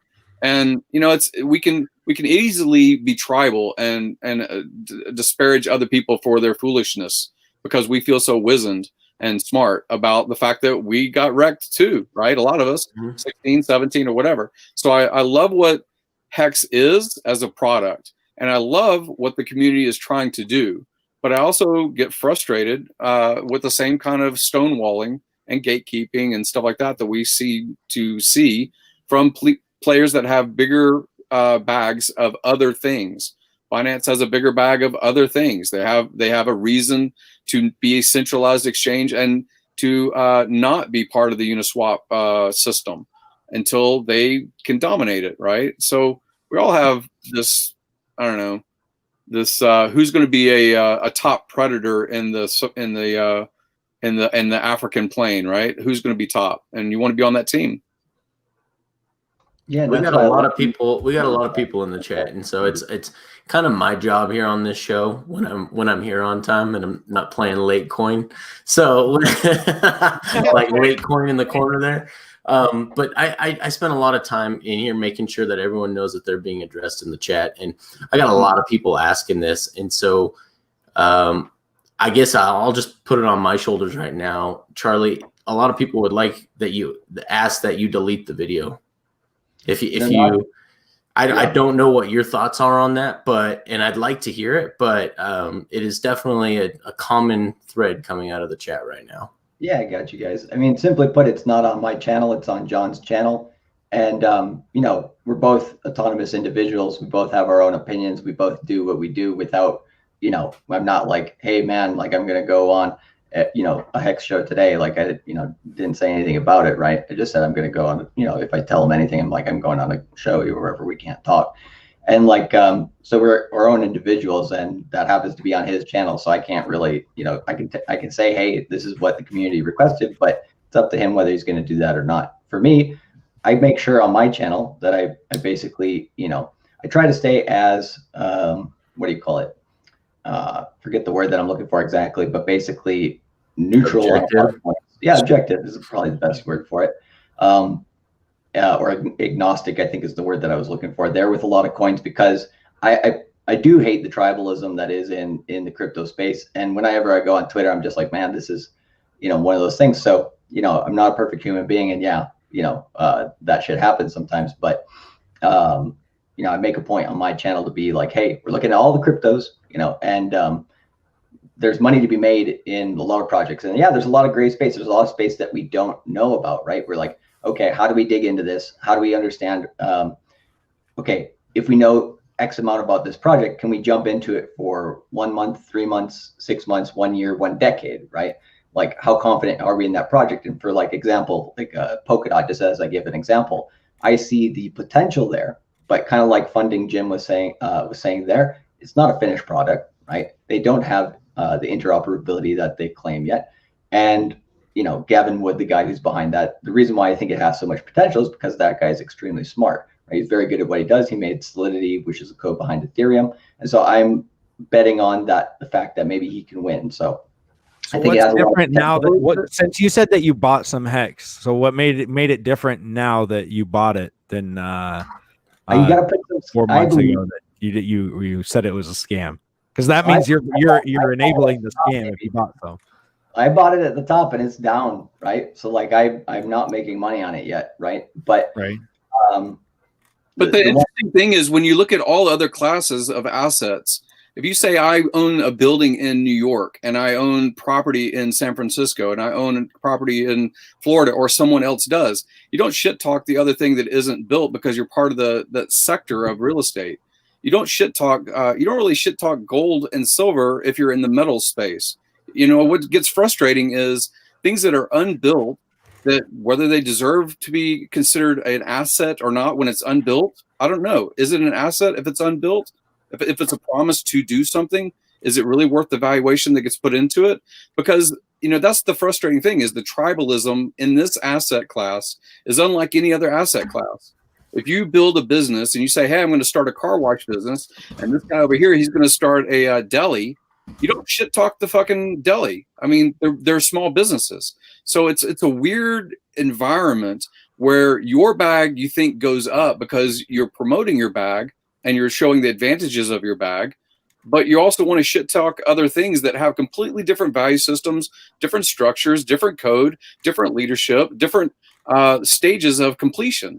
It's a really toxic environment. And so that's what's the frustrating thing is I hear this all the time. We talk about it when it comes to Cardano or other things that have been going on for a long time. It's like, oh, they're not moving very fast. Or this other thing that moved extremely fast, like, yeah, made me a lot of fucking money. Oh, yeah, it wrecked a lot of people and they fucking became suicide too. But I made a lot of money. So it's a toxic environment in general. And that's why I love this community specifically, is because, one, you can stand behind the code. You can show the code, and if people are actually intelligent enough to investigate it, they'll find that. And then they want to talk about whether Richard has this, that, or the other, or he's in some kind of superpower control position. Well, every other fucking coin has a super control position. Every other stock does. Every other business does. So it's disingenuous when people as influencers or people that are trying to keep their herd of sheep protected from the wolves to say the things that they say. And that's where it ends up becoming tribal on this side versus that side, or let's just get outside of the environment of crypto altogether and bring in no coiners, right? And say, look logically at what is available, and then make your own decision. We do that all the time. I think I don't know. It's just I could just jump on a point there that you made there about the no coiners, and we take it for granted because we've been around Hex since the beginning, and we're used to the Go Hex.com and the staking and all the things that work in there. But when you're bringing someone in who has never looked at crypto or knows nothing about it, it's a process to actually onboard them, particularly if they don't have computer skills, particularly if they're challenged in that area. So part of the thing is the technology and the ease of onboarding and things like that. And even Richard Hart says this, that adoption is probably 10x more important than all of us guys talking about and promoting and pumping bags and all the stuff that you guys talk about, the private troubles. And adoption is really the key to this stuff. I mean, do we not see that they're debasing the world currencies, and that there's a shift of there's a intergenerational shift of wealth going on. There's a whole bunch of things that people just aren't aware of. They're just shutting off the outside world, putting on Netflix and yeehaw and hoping that the problems go away. But there's a really sense of urgency around getting people the opportunity. Like, I mean, look at the big payday in Hex. I mean, come on, who doesn't want a piece of the big payday? It's only 65 days left, guys. We need to get the word out. We need to get as many. We haven't got the numbers that we need. I mean, don't get me wrong. Like, it's outstanding. It's brilliant, awesome. Over 200,000 Ethereum wallets in Hex. Like, that's pretty good, But there's more to do, eh? We're not there yet. Yep. And that extends to crypto in general. Hold on one second, guys. Let me jump in the chat real quick. Hector the Protector, Stylus, and Brian Magruder. Thanks, guys, for the donations on the channel. We always appreciate you, and we appreciate you guys supporting the channel. And thanks to the Hex community for being in the chat. Just remember tonight that we are going to be drawing 3 more names for the Million Hex giveaway for the when we hit our 1,000 followers. So anyway, just stay on. We're going to do that a little later and pick 3 more names to put in the qualified list. So stand by on that one. Right on. All right, back at it. I appreciate you, man. I appreciate you. Now, my question is, you said that your opinion has changed over Hex, and that's what brings you to the community.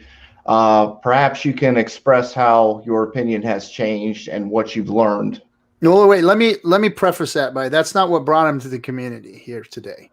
He has changed his opinion, but that's not why he's here today. He came here to talk about something, and that's why he was in here. So let me just say that first, just to stand behind Hexo and stand behind the chat room, because everybody wants to know why he's here, and that is why he came on here. I'm almost sure. So I don't want to take that away from the community. He came here to do something, and he needs to answer to that. So go ahead. Yeah, you're 100% correct. Here's the way I look at a coin that I am basically still learning about, and I think, to be honest, when I look at the gains on the Hex chart, right, the thing that's very interesting to me is on April 15th, I was watching the chart. I'm like, okay, here's a test. Can I actually chart this thing? Because to be honest, when I look at things, I want to look at the chart first. I want to be like, can I make some money on this? And when I looked at it on, I think somebody's mic is there, but when I looked at it on April 15th, I'm like, this thing looks like it's ready to explode, to be honest. Like I'm not going to be putting money on it at that time because I had a lot of conflicting opinions in terms of, the information that I've been receiving. I was also, looking at information out there. I hear all the people that say why they don't like it. I hear all the people that say why they do like it. And, I tried to take all that in. And at that time, I didn't have all the pieces. So my opinion is still evolving. I still don't have all the pieces. Part of the reason why I'm here to talk to you guys about it. And why I'll come on future streams if you guys so choose to have me or invite me back on the stream. I'm happy to talk about it. The reason why I decided to buy a little bit of Hex, right, and have a few bags is because, in my personal opinion, you don't really learn about something, or you don't really, start actually putting effort towards it unless you have some skin in the game. So I'm like, okay, put a little bit of skin in the game, see what happens. Didn't you already buy some Hex back in the day when you talked to me? Because you told me that you were buying some back in the day. I was considering to get some for free from the Bitcoin that I was holding. Gotcha. Then when I did the math, I was like, I'll get like infinitesimal amounts of that from, getting my free Hex from the Bitcoin. So I was like, okay, yeah, it is free. So, it is what it is. But I was just like, okay, I didn't You can still claim it. You can still claim it. Hex.doctor, HEX.doctor. And here's an actual legit question, right, that I'm very curious on. One of the pieces of information that I saw about this, right, is like there's some people who are worried, like, okay, if you do give, get the free Hex based on, showing that you had a certain amount of Bitcoin, right, in your cold storage or wherever you were holding it, that you had access to the private keys when Hex was born or came out. One question I have is like, how is there a possibility, right? I was always kind of like, I heard some people say there's a possibility that maybe somebody could try to basically track and find out, how much Bitcoin you have or what you're doing with that. So I was just kind of curious because I had never heard a definitive opinion on whether there's people who can sleuth around and figure that shit out. So that was one of the things. It's just a free claim. You can see like the Ethereum address it gets claimed to, but you can't see who. I mean, you can see the Bitcoin address that it claimed to, but I mean, unless you're putting your name on a free or on the address of your Bitcoin, I mean, that's about it. You have to prove that you own the key. So there's a tracker like with anything. It's publicly or you can everything on the blockchain is public.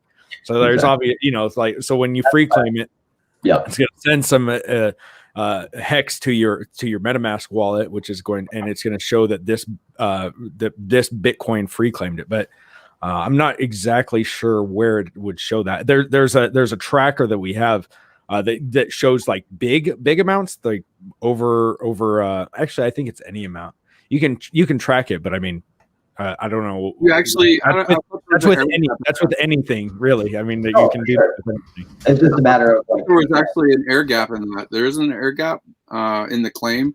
So the actual BTC address it's linked to a Ethereum address, but you only see the Ethereum address. You don't see the BTC address, do you? You can. I believe you can see it. On at least for free claims, I can see like some. No, it's an air gap. I'm pretty sure.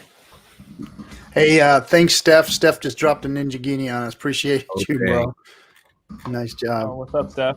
Hey, he dropped another one. Damn, thanks, Steph. Steph dropping them on us. We got to get. Yeah, it doesn't look like you can. It doesn't look like you can. You can't. Like I've just looked it up on Etherscan on the Hex Winbot. It only shows the Ethereum address. Yeah, you only see the Ethereum. Getting credited you don't for it. know what the BTC was. You don't know that they, what wallet they put from or whatever. Yeah. You can see how much they claimed, but that's it. That's how much. That's as much as like if somebody claimed 30 Bitcoin, you don't know what wallet from the Bitcoin address that it came from, but you can see it from the. And Richard has always been the one that's been over the decade. Really has been about security, about operational security. Mm-hmm. He's broadcasting from a Latvian castle or some shit.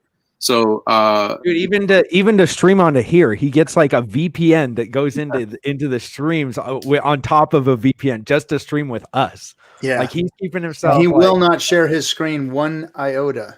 Not one. He will not share anything. Which is smart. I wish I was that very good at OPSEC, because man, there's a lot of bad people out there too. Well, especially being in his some people think that that's bad. They're oh well, you got something to hide. I guess that means that you don't want to get caught exit scamming your finished product.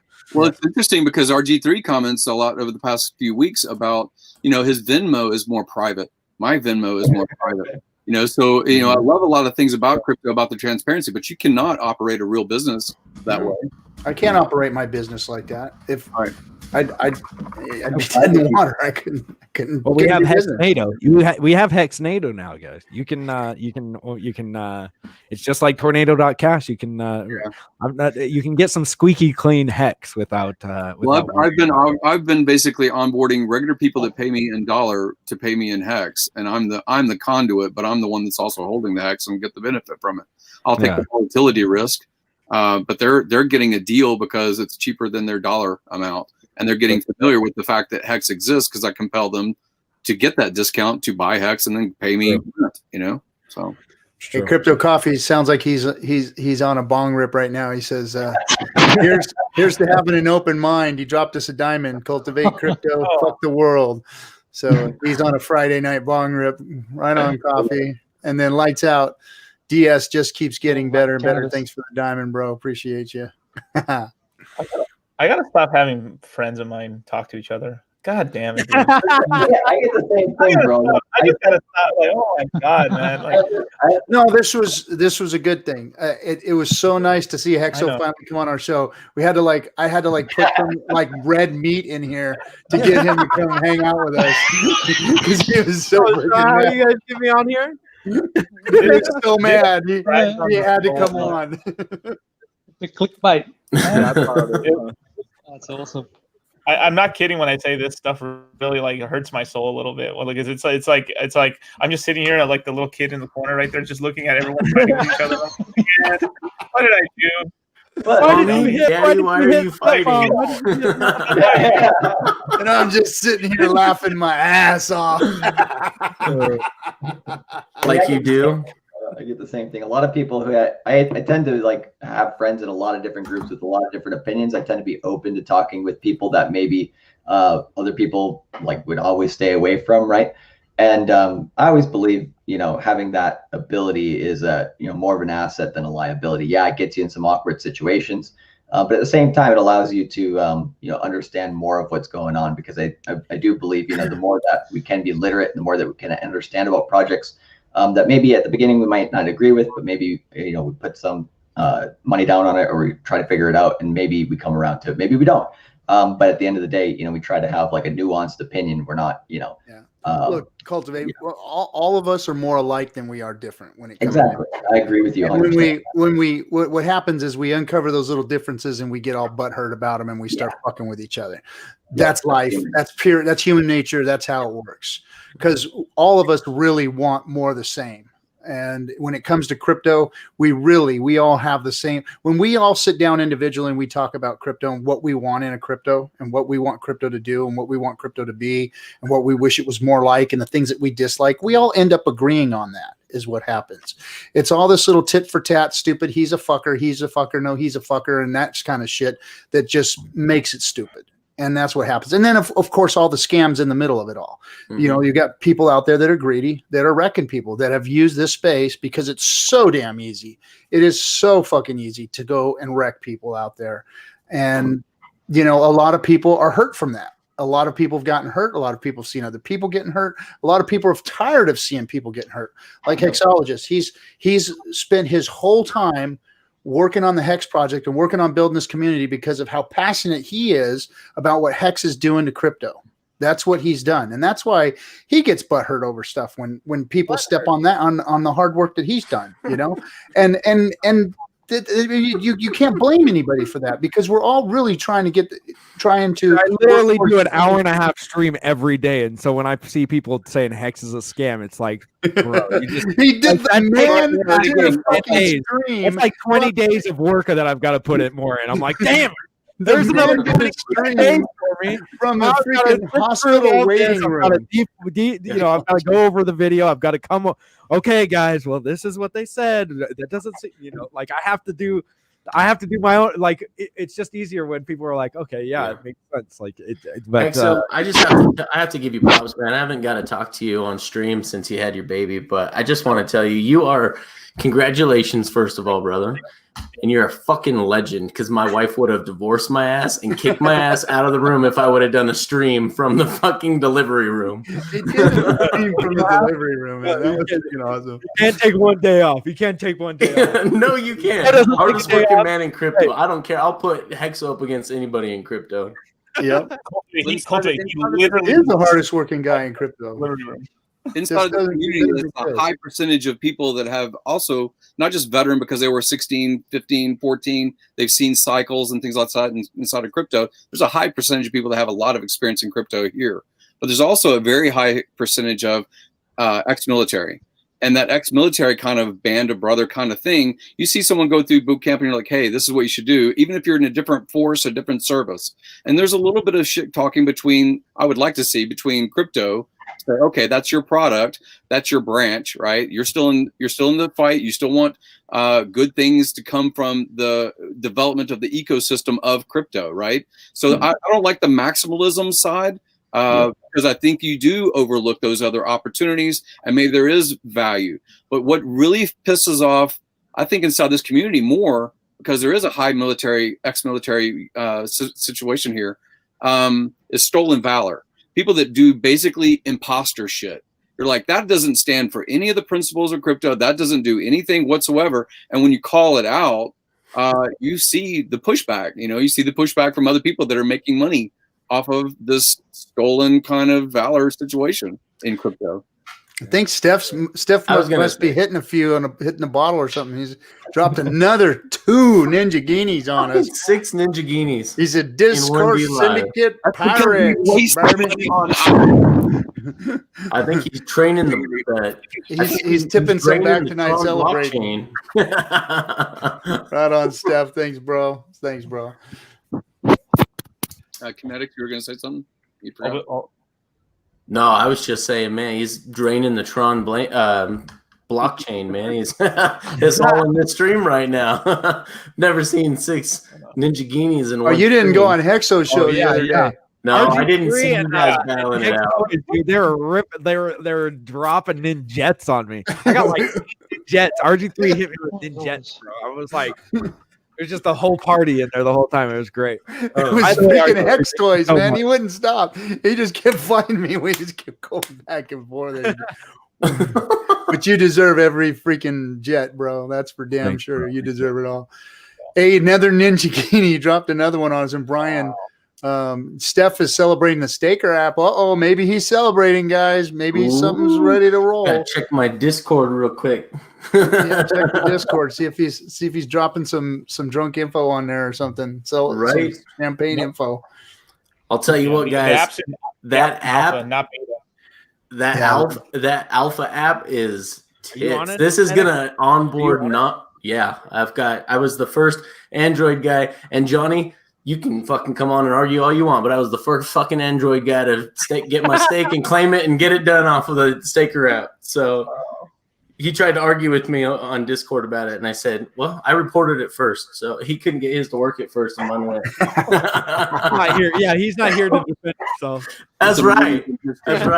He's been having stream problems lately. He can't seem to get him up here. He's gonna upgrade his internet and buy a new computer. He's pissed. He's ready to start breaking shit in there, is what he said. Is it good? So is it good? How good is it? Discord also for Steph, the Staker app.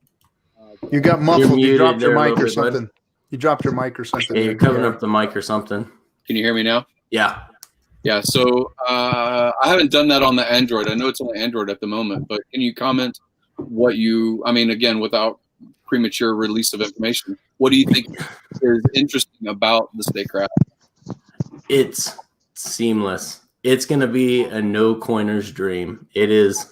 And they haven't even put all of it. Yeah. It's take the hex.live interface and it's even nicer than that. Steph is freaking genius when it comes to that side of things, and Firebun's killing it on the back end with the development, with the connection to the blockchain, seamless. You don't even know you're connecting with the blockchain. That's what's brilliant about it. So there's nothing like it that I've ever seen in crypto since 2016, since I've been in this game. So with the other apps or other non-custodial wallet. Is it? Do you think that there's lag? Is it just because there's not many people on the test bed right now, or do you think that there's risk of lag? Because the worst thing about an app on a mobile is lag. Yeah, I don't know what bandwidth or what server size they're using, or what the channels in and out. That I don't know how that's going to be affected when you get 10,000 people on there. I hope they're thinking about that ahead of time. That's a good comment. I'll put that in the feedback form, in the Discord forum. But there's stuff that we're like, you could do this and you could do that, and they're like, oh, we already know, we plan on doing that. And you're like, just stuff, little things that you're like, you don't really miss these things until you don't have them in an app. And they're like, oh, don't worry, we've been thinking about it. Well, we appreciate the feedback. All feedback is good, but they're already 10 steps ahead of what we're looking at right now. Yeah, definitely Firebun, man. Those two are genius. God, they're brilliant. I was like thinking it before it happened was, man, if those two could get together and freaking get an app going, it would be a little blockchain baby, bro. Yep, they're having a little blockchain baby. Well, that's another thing is how much do you need to get in? That's what pisses me off, is that how uneducated so many crypto influencers are that do absolutely no research, and they have no idea. You can go to hex.live, or you can go hex.vision, and you can look at the most information on any blockchain project out there. Absolute, hands down, the most metrics, the most data to compile and to look through on a finished code, no failed promises of a roadmap. And then you've got guys like Firebun, he's got people coming to him asking if he can integrate into charts all the Uniswap shitcoins, because he started it first. He did it first on Hex. So it's frustrating because these people aren't doing any research into the community or the coin itself before they talk trash. And it's almost embarrassing to watch these people sometimes, to be like, you guys did absolutely no research before you guys did your videos. Yep. And all the really info's there. If you just go to Firebun's site, you can get any piece of historical data on Hex that you want. Down to when trader's wet dream. Ending. Guys, they don't care about that stuff. They care about Richard Hart and what he's doing with it. Hi, Kinetics. Where does he need to go? That's the only thing that they care about. What are you doing with your money after I got what I want? Yeah. I go to Best Buy. I go to Best Buy every time after I buy my new computer that I get, and I go back in the back and I go, listen, I need to know where that money is going. I need to know where it's going. And who's getting it? Because if you don't tell me, then you're scamming. You scam. Yeah, you scam. You're a scam. You're a scam. You're a scam. Tell me now where you're a scam. Yeah. Tell me what expenses you spent my money on when I bought that gallon of milk, and tell me exactly which profit sharing is going to, which board member you're paying off with the profit what that you sold you want to buy back your stocks? You want to buy back some of your stocks? Yeah. You can't buy your stocks. Oh, you're an Apple creator, and you can buy your own stocks. No, you can't do that. You can't do that. No, you're not allowed to do that. On those websites like Vision, being able to see when something is going to end, when is a whale going to end without penalty, knowing that they can't go to a 50%, less than a 50% without touching their principal. So there's nothing like that in any other coin. I haven't seen anything that has that predictive quality and that Well, this is how great our community is. Richard Hart makes a comment, just a passive comment, that, hey, what other project out there can you look and see when someone else's stake ends, so you can make sure, or a group of stakes end, so that you can make sure to time when yours ends, so that you're not in the middle of a bunch of sell pressure, your stake ending. And then Firebun goes off and Steph go off, and they create a UI that you can go on the freaking onto their website, and they freaking create a way for you to look at it visually without having to be a blockchain master. Yep, That on is their own. Brilliant. Steph just dropped another guinea on us, but listen to what he said. He said 16,000 unique addresses currently staked for more than 4 years. Facts speak for themselves. So committed. Nobody commits to anything in crypto for more than a year or 2 or 3 days. We're talking about 4-year commitment. Sushi made it 2 weeks. Come on, bro. 1,000 unique. This isn't somebody sitting there typing on a PC throwing addresses out there. These are 16,000 different unique addresses that have staked for over 4 years. That's awesome. Yep. Hey, Kinetic, can you hear us? Yeah. Can you hear us?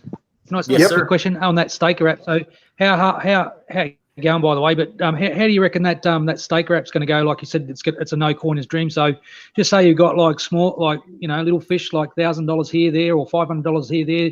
Can you just go straight in with the app and use a credit card with that much money and buy Hex and do everything staked out with their different combos and whatnot? Is that an example? There's money dealer licenses in certain places of the world that you have to have the right kind of regulated onboarding for So fiat. let's talk about the fiat on ramping and separate that. So just say you've got your ETH or your Hex into the app. So they don't have any way yet because they want to make sure that the staking function is right now is what it appears to me that they're working on the most. Just making sure that the UI is pretty, that it's doing what it says, it stakes when it's supposed to, it end stakes when it's supposed to. And actually, I'm not going to go in. They've got a lot of development in place that I'm not going to speak on their behalf. I'll wait for Steph for someone to come on and say something. But no, I haven't messed around with that personally yet, so I don't know how they're doing that yet. They were giving us test amounts to play with, so we knew whether it was working or not. So sounds pretty good. I think I would love to tell you more, but I'm not really sure where my NDA jumps in, so I don't want to do anything that I shouldn't say. But I will say that it is going to be so.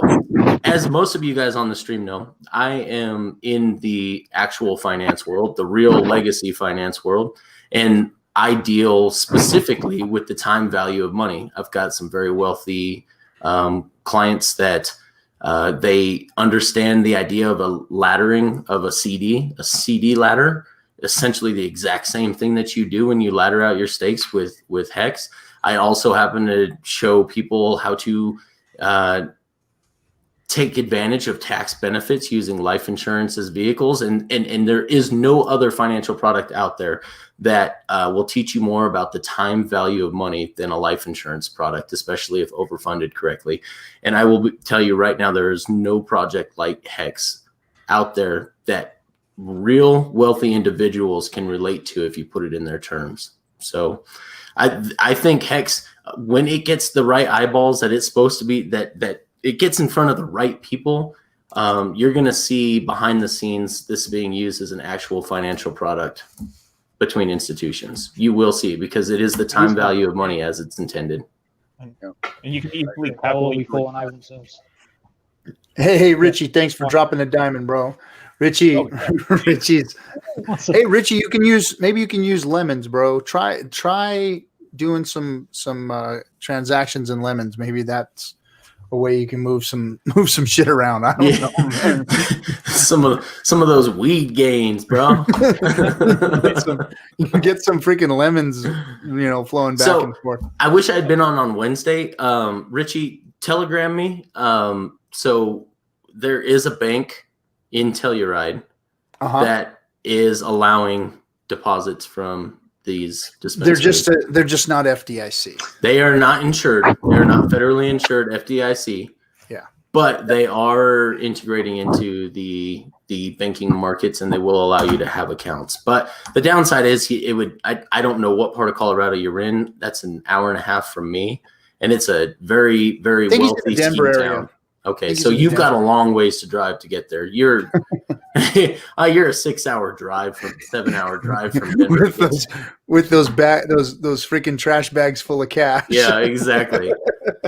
With your freaking Breaking Bad pallet in your storage unit. Roll a barrel up there like barrels. Bringing Richie and his barrels of cash. Yeah. I'm kind of curious, like, so you guys are talking about that staking app, right? Yeah. I'm just kind of curious, like, what kind of future products do you see? Like you mentioned, maybe some like insurance related products or other, financial tools. Like, I'm kind of curious, like the far out vision of Hex, right? How do you guys see different products being released on Hex? Maybe like more in the short term, like let's say in like the next 1 to 2 years, like in this current bull market, like what's kind of like after the big payday, what's like the roadmap going forward with this? Because I don't think I've seen too much information on that side. I've mainly seen everything leading up to the payday, how it's like structured and all that in the incentive scheme. So I'm just kind of curious how you guys see this kind of like building out in the future. CDs are boring, man. I personally CDs are boring. They just earn you trust us. That's just like, the thing. Really, like we've got a staker app, but other than that, I don't see like we've been getting some people that try to shill like some hourglass games, and like we get other people that are trying to shill other things. Usually, in the community, we've been pretty like proactive about stomping those things out because they're usually just scams to just take people away from their hex. Yeah, get them rid of their hex and not to be staked. And like what is good in hex is to just be staked. If you're staked, you're making that interest. You're making that trustless interest. And that's what you're supposed to be doing. Anything that comes in between that, in between you and staking your hex, is pretty much anti-hex. So that we've seen. There's nothing like I haven't heard one good thing come from anybody really that has like other than like the staker app that is going to help perpetuate hex to the masses. But other than that, I haven't really heard of anything except for like hourglass games or so that's intentional. Like that's intentional by design. So there is no expectation because that's one of the legs of the Howey test. So there is no expectation on. So I don't think Richard Hart or anyone. I have no reason to believe this is true, but I believe there is a board and or a trust or a board of advisors in the background. But again, there's no to fail that leg of the Howey test. There can be no expectation of work done by others. So there's no discussion of this at all. But I think it's going to be all community developed going forward. And I think eventually that community will involve institutional players. So when you look at something like the staker app, you're really the way that it's designed right now, it's really to get the retail masses in and get adoption that way, and be able to do that seamlessly without having to interact with the clunky blockchain. And it's brilliant because so far, anyone who has let's be honest, most of the people playing around with it are a small fish that just absolutely love the project, the technology, and maybe possibly some political affluency that comes with the ideals behind crypto. But I think there will be, and if it's not Staker and Firebun, which I bet they're looking further out than we know, but if it's not these guys, someone's going to do something similar to the Staker app for institutional institutions, because there's no reason not to take advantage of the time value of money when you've got financial products like life insurance products and pensions that are failing right now in the legacy markets right now that need a guaranteed return. And do it on an immutable contract. And do it on an immutable contract. Yep, absolutely. Something with an immutable code that is finished, audited, twice audited for bugs and once audited for economics. And everything works exactly as it was promised. That's why he delayed it. He could have rushed out sushi within 2 weeks like they did, but he did the right thing and took the 2 years it took to really, truly develop this. And I don't know what happened with Kieran, but he seems like a bum. And I know that there was a lot of talk about a developer getting kicked off the project for dragging his feet and not really knowing what he was doing. And maybe it was him. But there's a reason he didn't stick around for the project either, and they did it the right way. They took the time it took to make sure this was a finished product.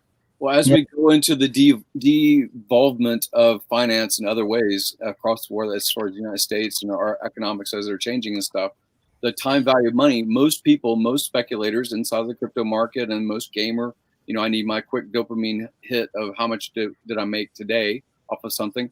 I think that, like you said, the legacy people will be looking more at, what can compound. And that's why I'm doing all of the small business types of things, which is you're asking what kind of app Well, all of the normal apps that you build other commerce around, all of the things that you get paid for already right now for a service or a product that you might deliver, right? So I can see the same sorts of apps that either exist right now and they deal in a dollar or euro or peso or whatever, but you can do the same sort of thing, except your margin compounds.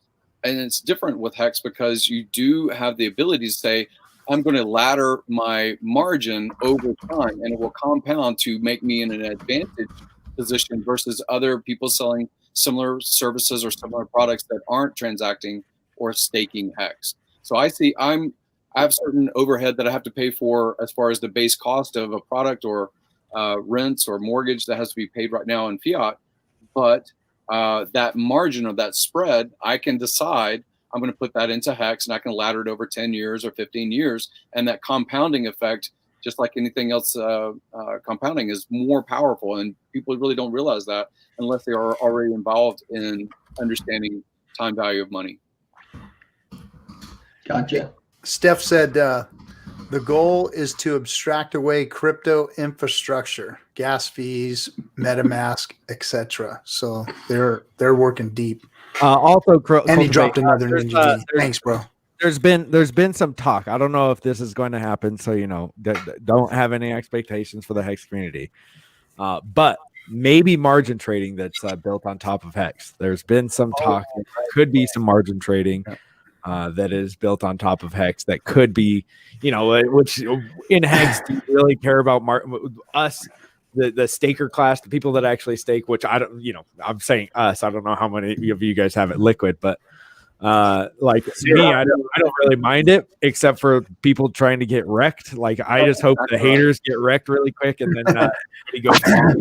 Yeah, you don't want to short it. So then there may be something like a lending platform might be built on it too one day. Yeah. I mean, I haven't heard anybody talk about it, but it's definitely something that can be done. But Steph dropped another guinea on us, so that's like what 10 tonight. Damn, bro, thanks, man.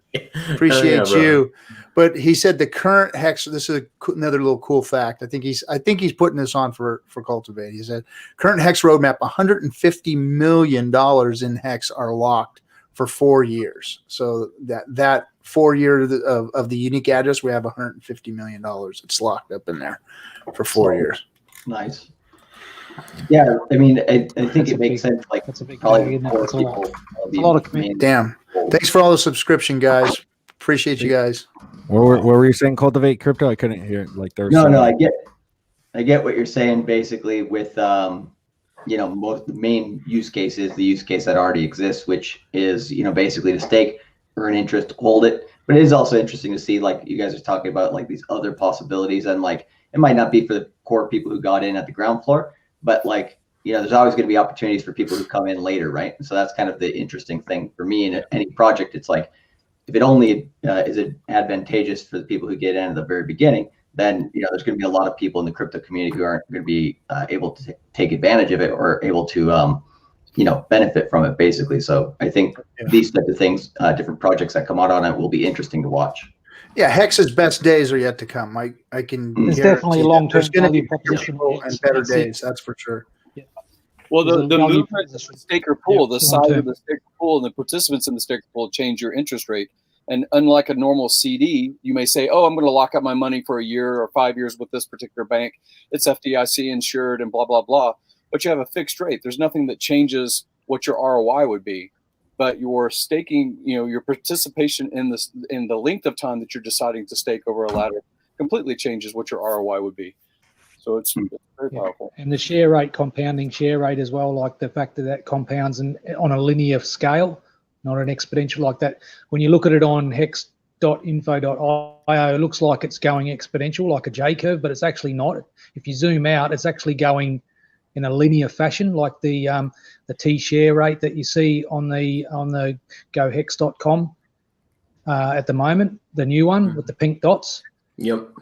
So it's going in a linear fashion, which basically speaks for the long-term viability and value proposition of the I guess the what you call it, token ecosystem or the tokenomics long term. I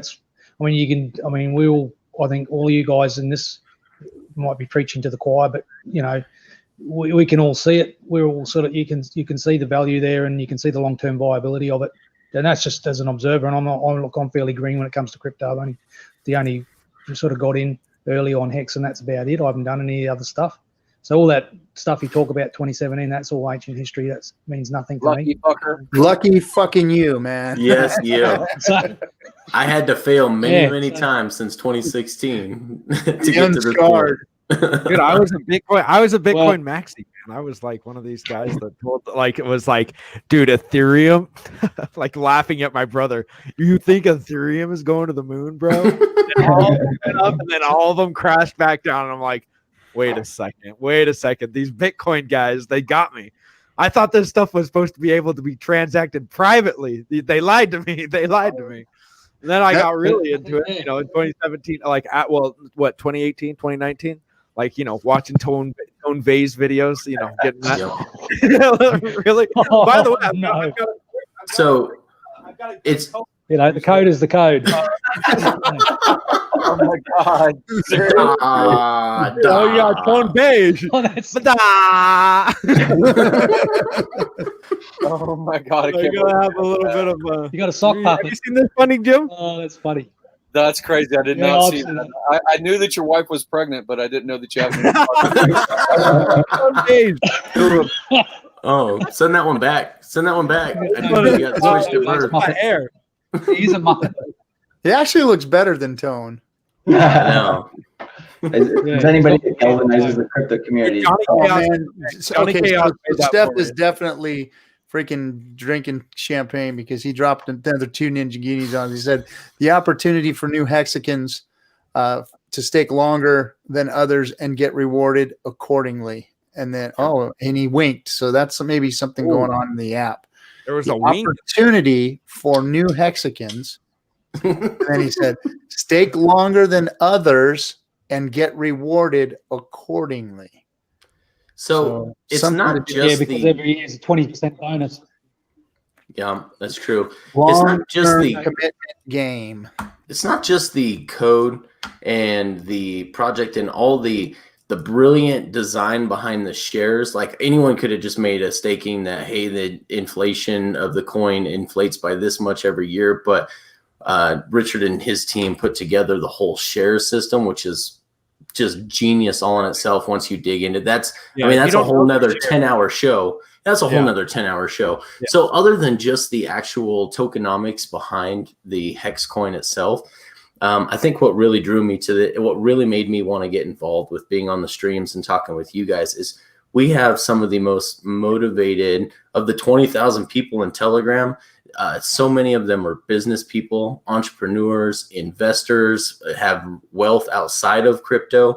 And I don't see that in a lot of I see a lot of soy boys running around for the next quick gain in a lot of the other chats. And I'm not saying that we're not hoping the same happens here with Hex, but I think there's real intelligent people that have done things in the real world that see the value of Hex. And I think that's what I've been drawn to on top of the tokenomics and the design of Hex.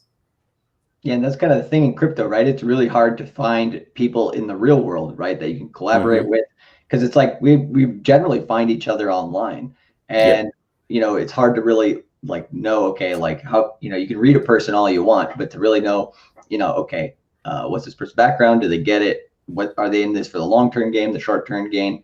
All this type of stuff. And so, yeah, seeing people who are actually entrepreneurial and trying to build stuff in their own life, but then also in crypto, and trying to do both of that. Dollar cost, right? Litecoin has its own business, of course, outside of crypto and stuff like that. So it's dope. It's good to see people in crypto who are digging into this stuff and being okay, here's potential of this project.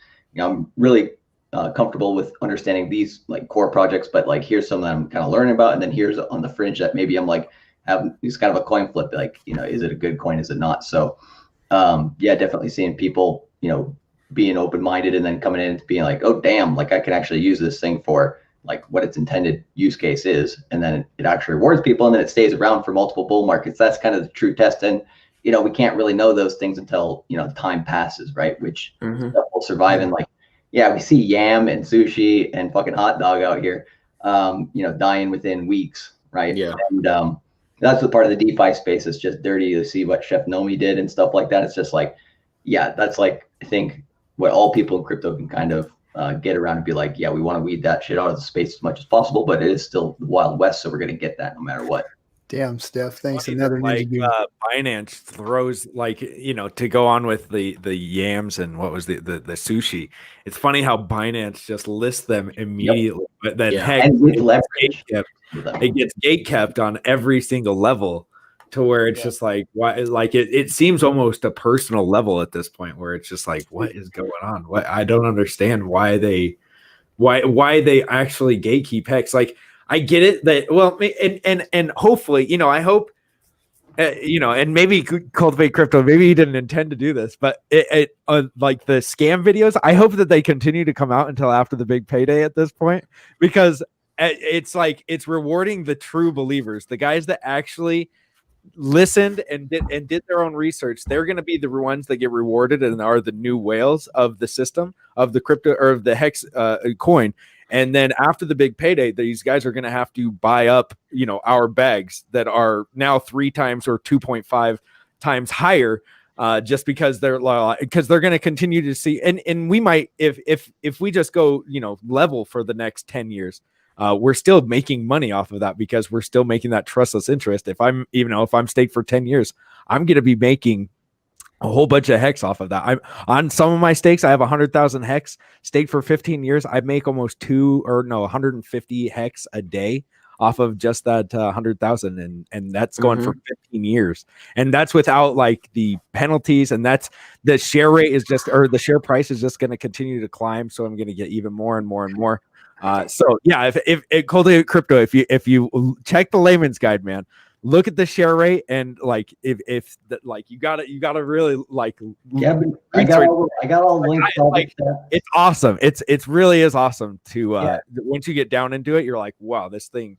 If and this don't thing miss big payday, don't miss big payday. It's not exactly Well, share rate and after the big payday is when the share rate just starts really climbing. And if you've seen some of the simulations on it, it's like the graph just goes like this for the next 10 years. And so the share rate is just going to continue to climb. It's crazy. So I put Litecoin on the spot because he always has a nice little soundbite about the number X. And again, a lot of us like this game kind of idea, but when you do a ladder, he always comments about what it is about 10 year, what it is about 15, what it is at 5 year, and how these ladders basically structure. He always has a nice snippet if you make that comment. Yeah, I mean, so originally what Dev Kyle told us in stream was that the 10-year stake on minimum is an 80x. That's the bare minimum. So that means if you have, let's just say you have a million Hex staked for 10 years, when you end stake it, that's 80 million Hex. And that's in the code. And that's in the, like, that can't be like, that's an estimate, but it's probably going to be somewhere close to that. That's without like, and we're blowing away the estimates right now with our interest prices right now. We are. Yeah, we expected there to be more stakers at this point, so our percentage of that 3.69% inflation in the big payday, we expect it to be slower or to be lower than what it is right now. So we're outpacing. Yep. 25%, 25. It's 26% right now. It's 26%. It's amazing. It's incredible. Yep. Yeah, dude, I'm making exactly. I mean, it's crazy. Every time I log into my MetaMask, the money is just. It's crazy. It's the same as it's like having double happenings. This fundamental thing inside of Bitcoin about every so often there's a stock to flow ratio change and all this kind of stuff. But most people, again, they glaze across it because they again, everyone gets tribal about their own bag and they want to point at something else as criminal. And this is supposed to be Richard. He's trying to take more money from people that nobody ever has ever put a face to the criminal act that Richard supposedly has done, or the fact that he might run away with all your money. Are you fucking kidding me? I'm not saying about what his amount's worth, but that the long game is worth way more. I mean, Steve Jobs could have ran away with a lot of people's money, the first year of building a company. And so could Tim Draper, and so could anybody else that you look at as some kind of icon of success. There's all kinds of opportunities inside of VC. I've been in VC for 7 or 8 years here in Silicon Valley. There's a lot of opportunity to rip people off, but you actually make way, way less money than if you actually built something with integrity and get collaboration with others. So this dumb narrative that Richard constructed this thing to take advantage of nudes is retarded. It's a retarded thought. So it's just very frustrating. I would love people when they look at actual code and they actually, people that do know Solidity, honestly, if they looked at it almost like one of these taster tests you should see about, can you tell the real code versus some other shit? When people actually look at the economics behind it, the game theory of the carrot and the stick, there's nothing like it. Hex is incredible. So there's a guy named Nenad. He's been an OG in the Hex chats for a long time in Telegram. He's very smart. He's a very smart. brilliant guy. He just coined DeFi, dumpster for short for dumpster fire. Because right now, what is passing as DeFi in crypto is a joke. And there's no serious money that's going to be jumping into that. The only people jumping into that are those like Mr. BitMEX himself, who's Arthur Hayes, who's just hurting people because he's first to adopt it. The asshole, what do you call it? Scam wicker. AH. Yeah. Hey, thanks. I've read Steph just said I've read the code and I've built against it. Yeah. Dude. And dropped another Steph developed for Google, guys. Like that's how smart this dude is. Yeah. Like we've got some really intelligent dudes in the and he's obviously in the chat, but man, he does like he's he can read the code, guys. He knows there's so many that claim to be in this space. They put Stanford or MIT behind their name, and it's like, okay, great, you did this in the peer-reviewed, intellectual, institutional. No, this guy is in the actual trenches, doing real work, real coding for a real multi-conglomerate company. Dude. Check out Hex.live and the Staker app. I can't wait to see it. But Hex.live just in itself is like. And when Firebun talked about looking at Steph's his website, he was like, I thought an entire team was working on this website. He's like, and then I found out it was one guy that worked on this website. Yeah, it looks like a team. It really does. It's the nicest crypto website I've ever seen. Yeah. One of the nicest websites I've ever seen, ever. Yeah, it really is. It really is. Firebun, I love you too. You're good at the back end stuff. But you just said Firebun's good at the back end stuff. He's good at working the back end. Is that true? Is that why they call it the Staker app? Don't you do it. Don't you do it. No memes from you. No memes from you. Alan Bittner's in the chat, I see. Alan, you will be my least favorite meme maker ever. And right now you're number one. Don't ruin that for me, please. They say not to meet your heroes.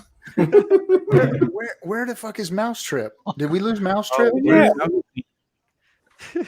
But dude, Hex Vision is like, if you want to look up any statistic and compare it to anything the other statistic within Hex, man, you can do anything. Like I get confused with doing just like anything on there other than what he's set out for us to do. But you can like throw parameters out there if you know how to like throw them out there, and math and all of these like scale and log and like if you know how to use a graphing calculator like at a master level, then you're probably that's probably your site right there. But that's your site. Yeah. Jeff said he dropped a diamond and said, I have the right to remain silent.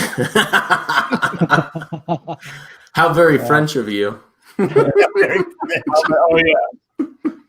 Damn. Well, I just wanted to say, I mean, I will say that the Hex.Vision doesn't have the UI interface that Hex.Live does, because the Hex.Live is amazing as far as it looks like a team put it together, but the sheer amount of information you can pull on the Hex.Vision is like, I wouldn't even know what to do with all that information. Yeah, that's more information on a blockchain and a product and stakes and what shares they're at and when they're going to expire. That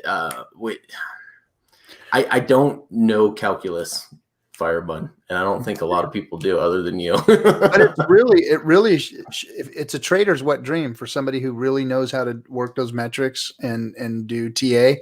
I mean, it's everything is there. The whole, if you knew Hex and you knew the project, if you're a metrics guy, it's all there. You've got more information than any coin has out there. More info.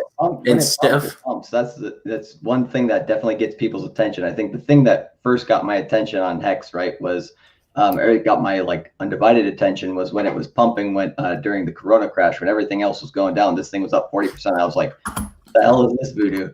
So I was just like, definitely paying attention to the price since then. Well, the predictive qualities on everything else is about, does this look like a chart of an ascending wedge and some particular pattern of psychology of people? But there's nothing that really is predictive other than, does it look like that other chart that did this other thing? With Hex and with Hex Vision and all of the staking future that you can see of the participants, it's just amazing that you have this predictive tool. And if you are a trader, you're going to love it. If you're not a trader, you're going to love it, because there's two mentalities that can participate in the Hex ecosystem. Whether you use that or you don't, it's really impressive. I think that's another reason why people don't understand Hex, is because most of crypto and from what I've seen, isn't about holding long term. It's about trading. People love trading in crypto, and that's like what it's built for. Like they think that's like, we read an article on my show today that said 80% of all of the Bitcoin is stored as like speculative. But it wasn't supposed to. I do think that will change over time. What's that? I said I do think that will change over time. Like right when Bitcoin first came out as kind of like play money, magic internet money, right? People were like, okay, I'll mine this, I'll get some free stuff. If I can buy something with it, great. Then they're like, okay, I want to, Vitalik, for example, he said the first time that he got really turned on to crypto is like, oh crap, I bought a t-shirt with this stuff that I just thought was like coming out of the computer by magic, and pizza. Yeah, you could buy some pizza, right? So I think like mining was the first phase, and once mining basically goes away in terms of being able to get any profit from it, then it's like, okay, what's the next phase? I think we had this hodl phase for quite a long time, where it's like, okay, you just buy it, hold it, you don't do anything. And as the ROI on something like Bitcoin, which is over time becoming more and more mature and therefore more and more stable, comparatively compared to where it was before, it becomes less incentivized. It becomes more incentivized to hold it long term, but then also people want to speculate on that. I think we are in this probably at least the first half of the 2020s in this speculative bubble of people are going to want to trade because the volatility here is something that they can't experience in other markets. But once this market matures, that's going to die down. You saw that in the stock market from going from the 90s to the 2000s, right? There's a lot of algo trading, a lot of different bots in the space. And that really, that low latency, being able to talk to the server and make those really, really quick trades basically made the computers better than the humans. And therefore, the returns, you have to do options and leverage to make money in the stock market, right? So then people want to go and find, okay, what's maybe something that's a little bit more volatile. So that's why it kind of attracts traders, I think. And then the next, I think two more phases, but probably the biggest phase and the end phase, right, is earning crypto. Eventually, it's a mature space. You want to be able to earn interest on it. You're going to want to do everything that the current financial system can do, but in a decentralized way, or at least as decentralized as possible. We're going to have like systems that are not decentralized on the way there, kind of bridges and different things. And so people are going to experiment for a while, but it's going to be interesting down the road once the general population is like, okay, some of this stuff is stable enough, some of this stuff is comfortable enough for me, and they're using in their daily lives that I can hold this long term. All right, I'm just going to start earning crypto, right? Because I think I get a lot of questions from people being like, how can I use Bitcoin in my daily life? How can I use crypto in my daily life? Can I, go spend it at the store? And that's been kind of something that people have been waiting for forever. And it's not quite there yet where, some coins are, but, in terms of the whole space, it's not quite that level of adoption, but, years down the road, once we do. Well, the interesting thing you're saying all the same things that are built right now inside of Hex. Every single point that you just made is already inside of Hex. And it almost becomes the argument about, does the audience need to mature right, and understand what HEX is versus a product, a new kind of crypto needs to suit the population that might have an appetite for it. And so when you said something before, anybody that's had any history inside of crypto, the idea is hodl, right? Hodl until it goes up high enough. And then if it starts to decline, hodl and hodl and hodl until the next cycle, right? But do you actually have more Bitcoin on the next cycle? No, you have the same amount that you had before. You just wait for it to rise in value enough to surpass your previous high or your buy point. So the idea of accumulating, even this nasty word now of DeFi, for farming. The past few weeks, I've been saying we don't need to be called DeFi. We don't need to promote the idea that HEX is DeFi because that's all going to go ICO route as far as promises on this idea of it being DeFi. I agree. When it really isn't. It's not doing DeFi things. It's simply a way to stack Jenga blocks on top of Jenga blocks. So it's kind of bullshit. But the desire is there. The appetite is there for a compounding store of value that if you wait until the cycles come by, you're going to have more of a stack instead of just the same stack. So all of the narrative fits already what HEX is. And it's not trying to pivot and say, oh, this is the new business model for the new appetite. We're not going from this is peer-to-peer cash into a store of value and it's digital gold kind of narrative. No, it's always been the principles of crypto that have been there for 10 or 12 years or however long the cypherpunks first came up with these concepts. So it's very interesting because Richard has been a student for quite some time of the asset class, but he also layers on top of and builds into the code the psychology, the trader, the ROI. I mean, all like of gamifying. Yeah, all of the stuff that anybody that would be a significant player in Silicon Valley thinks of in advance. So it's really amazing. Well, it's funny. It's to roll off of that real quick because I sit in the Telegram and on the Dlive chat just to monitor everything going on and new topics and things. And it's funny. It's almost like you and Nenad were on the same wavelength because he just posted in the Telegram.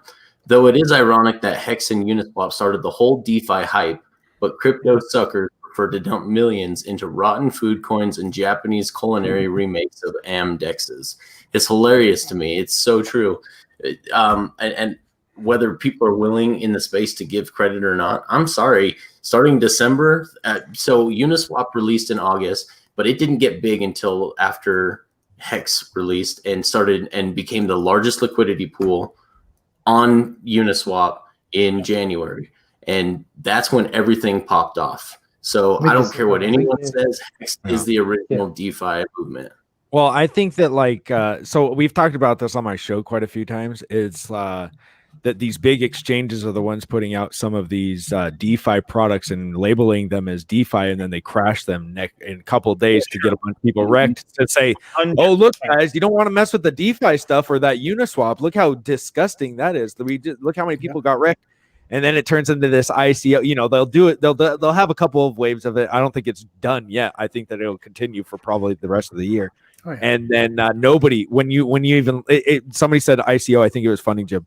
But yeah, it's like you get labeled as like, oh, we're DeFi. Oh, well, you're just like, is that like an ICO? Are you like an ICO? Because I think that they're being put out there by the exchanges because these exchanges know that they've got a competitor.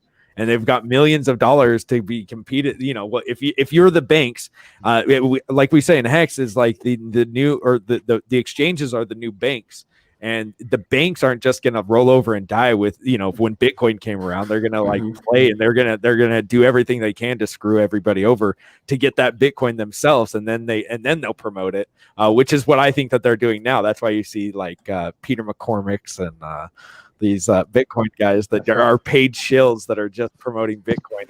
You saw the narrative change from being an ICO to being an ECO or whatever that was called. Whenever a Binance exchange, we're going to protect the masses that use our exchange because we're going to make sure that it's vetted and it really does have real founders and real product and so forth. And that was all bullshit. That was just a lot of scam also of pre-giving to their friends a bag and then dumping it on the people's heads that believe the narrative. So, and then you do see Richard get really frustrated, really pissed off. And, he comes strong and hard against, McCormick and things like that when constantly called scammer but then show exactly the narrative of you're actually selling on exchanges your audience. You're feeding them into a meat grinder.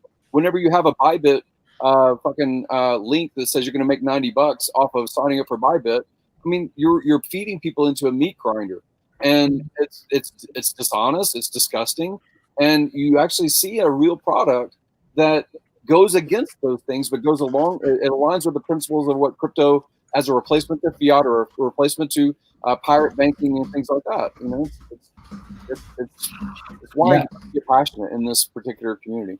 And I do think, it's always up to, the people who are at the core of what crypto means, right, to build this new technology that's going to supplant, some of the old players. They're never going to go away, right? The banks aren't going away.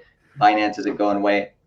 Leverage trading isn't going away, but it requires all of these new projects to come up, and basically decentralized exchanges are the next monster that I think retail has more power than the big money. It's just a matter of getting enough people to be able to use those tools. All right.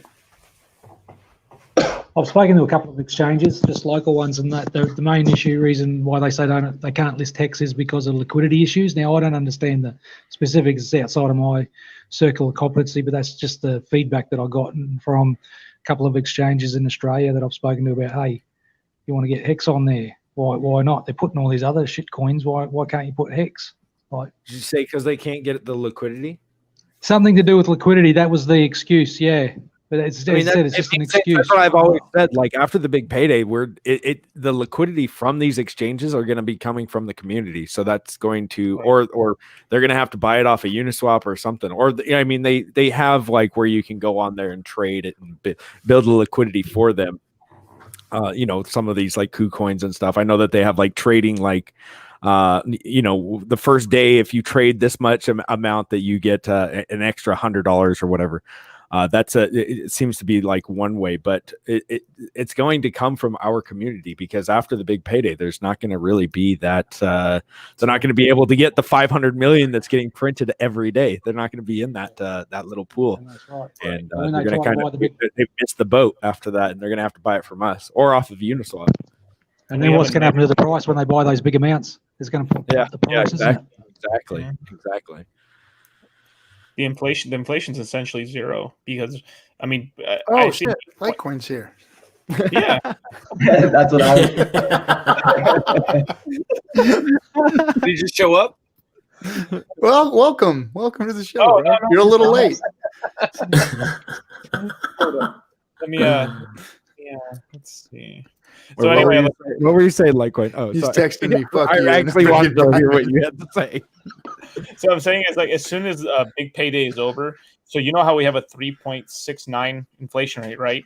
Well, more than likely every single year, more than 4% of the total supply is going to get staked, which then makes the inflation rate zero.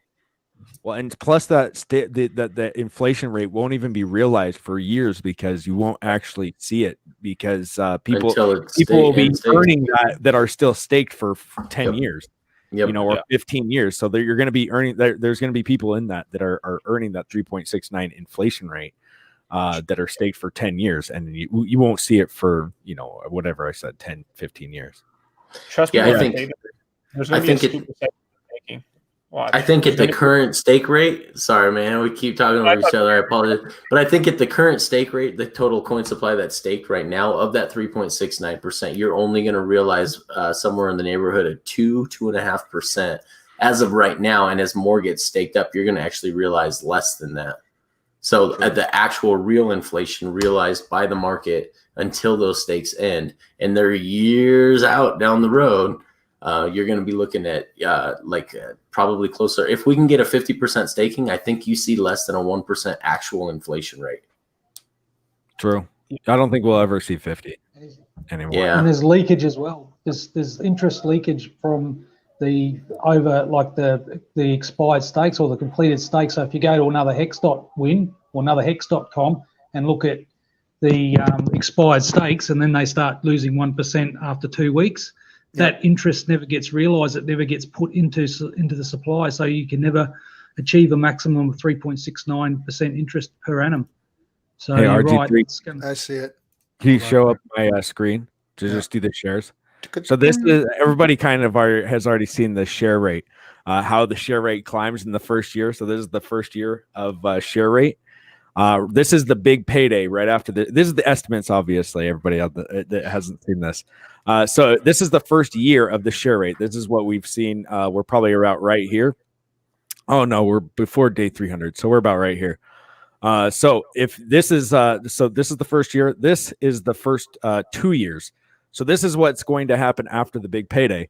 So this is the first year right here. This is what's, this is the estimation day of the after. share rate of the share, or excuse me, the share price of the of Hex right after. So right now we're getting about 10,000 right here. We're getting about 10,756, I think, Hex for 1 trillion shares. To buy 1 trillion shares, it's about 10,756. So we're about right here on this chart. After the big payday, it's going to go up to about, I'm guessing, about 25 to 30,000 Hex per 1 trillion shares. So it's going to be increasingly harder to get it. And then it looks like at about day 500 that it could still continue to climb.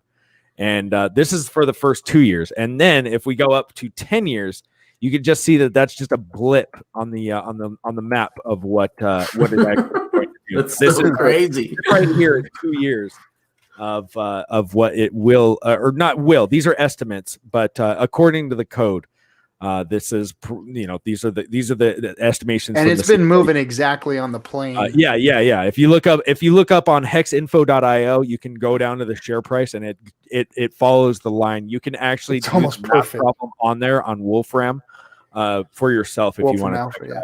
So this is for the first 2 years, and you can see in 10 years. This is a 10 years. So the 15-year stakes are just going to be astronomical compared to these. I mean, right here, we're getting 10,756 Hex for one trillion shares.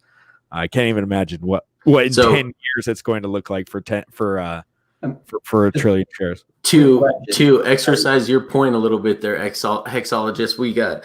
I just threw out a 5,000 Quattro Cinco stake just for the fun of it, because I can and I want to, and so I threw it out there. I got 1.5 or just shy 1.4 trillion shares for my 5,000 Hex at 5555 days.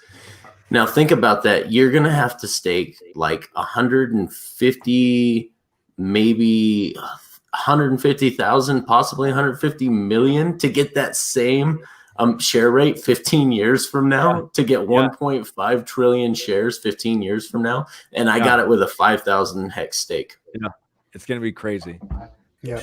Quick question. Yeah, I mean, that there are a lot. Hold on, Gary. Hold on, Gary. Cultivate Crypto is asking a question. Yeah, just a simple question. I was just wondering where I can see. You mentioned like hex.info. There's like something related to this, because it sounds from what I'm hearing, it's kind of like this information here is a little bit similar to, how, the plan B chart, right? Is like Bitcoin's following that stock to flow ratio quite well. This seems like kind of the long-term game for Hex. So, so if you go to hexinfo.io and then you go down to the part where it says, let's see, historic, current, and predicted share price until the big payday. So that'll give you a curve function of the prediction, and you can put that into your into Wolfram. You can do the calculation yourself, or you can look at it right there, and it'll show you the share rate rising, and show you the share price. Excuse me, I keep saying share rate, share price. And then if you go to hex or go.hex.com, you can check on the share price every day, and it continues to get more expensive. I have notes right here that every day on the show it just continues. So day 262, it was 10,652 Hex to get 1 trillion shares. Now on day 283, so about 20 days later, it's 10,756. So it's about 100 shares or 100 Hex more to get 1 trillion shares right now than it was on day 262, and it's just going to continue to climb forever. It's in the code that it's just going to continuing to get more expensive every day that it goes over, because it's on the highest amount that somebody's ever ROI'd. So after the big payday, that person will have the day one stakers. Most likely somebody staked until the big payday. So that person's going to end their stake on that day, and it's just going to skyrocket right here is what you're going to see right here with the share price. So it's just going to go like it's going to go vertical at that point. And you're going to get, it's going to cost you about 25 to 30,000 is my estimate. I'm not sure exactly because we don't know what the price will be because I'm expecting people to start emergency end stake. There's going to be a lot of high ROIs already at that time. But at this point, we're going to see it start going vertical in the simulation, at least. Because people have ROI'd from the big payday. From the big payday is where it's that's the highest amount of ROI, and they've gotten about 3x, 2.5 to 3x of what they put in because of the big payday. Because you're getting a huge amount on that big payday, so it's going to skyrocket the share rate or share price. Of a bit. Yeah, because I mean, the more data, the better. Because like that's the stuff that I thrive on. Like I want to always like look at the data. I did get the links to like the hex.stats or whatever that was to look at like how much is staked, how much is unstaked, all that kind of stuff. Yeah. But kind of like what Crosshair was saying over there, or Corsair's, what he was saying before was.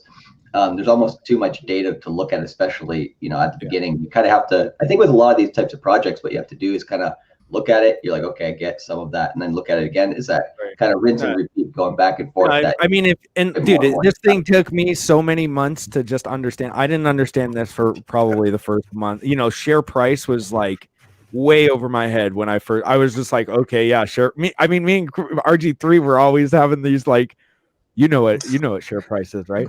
yeah. Go ahead and take it from here, RG3. Go ahead. Now we act like we're experts, but honestly, like in the first couple of weeks, it is really hard to understand, and I completely like when somebody's like, I don't, they're calling it a scam or whatever. It's just like, okay, I understand that you probably just don't understand something that is in the hex code or whatever, and it's infuriating at some levels. At 10 months, it's really infuriating, but it's also like I get it because a lot of people don't have as much time on their hands to just study one project. A lot of people want to be. We spent a lot of time. Yeah. There's a lot of people that want to have a broad aspect of the entire crypto market, and I understand that too. Where it's just like. I'm in it for, like Litecoin Moses. Like, dude, Litecoin Moses, if I want to know about a certain coin and I'm like, dude, is this a good coin? I'm like, dude, Litecoin Moses, what's up with this? And he's like, well, I'll tell you about these NFTs and these BGPs and all these LDTs. And I'm like, okay, well, let's hit me up with them, bro. BBCs. Hey, Quarter Panda, thanks for the Ninja Guinea. Appreciate you, bro. Yeah, I understand. Like, dude, it's really like unless you read the layman's guide and you like ask questions. Like I had to ask Richard Hart's, and you have to watch Richard Hart's videos like they're like the culty word would say. Like the cult. It's like you have to watch them as like religious almost, to where it's just like.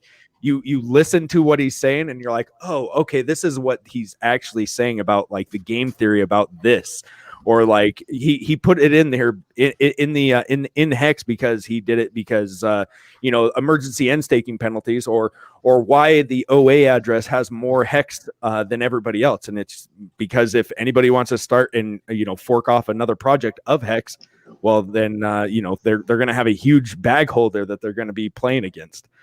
You want to get dumped on, and the guy, he might be malicious, but he hasn't done anything to be malicious at this point. He hasn't sold one Hex, and it seems like pretty benevolent.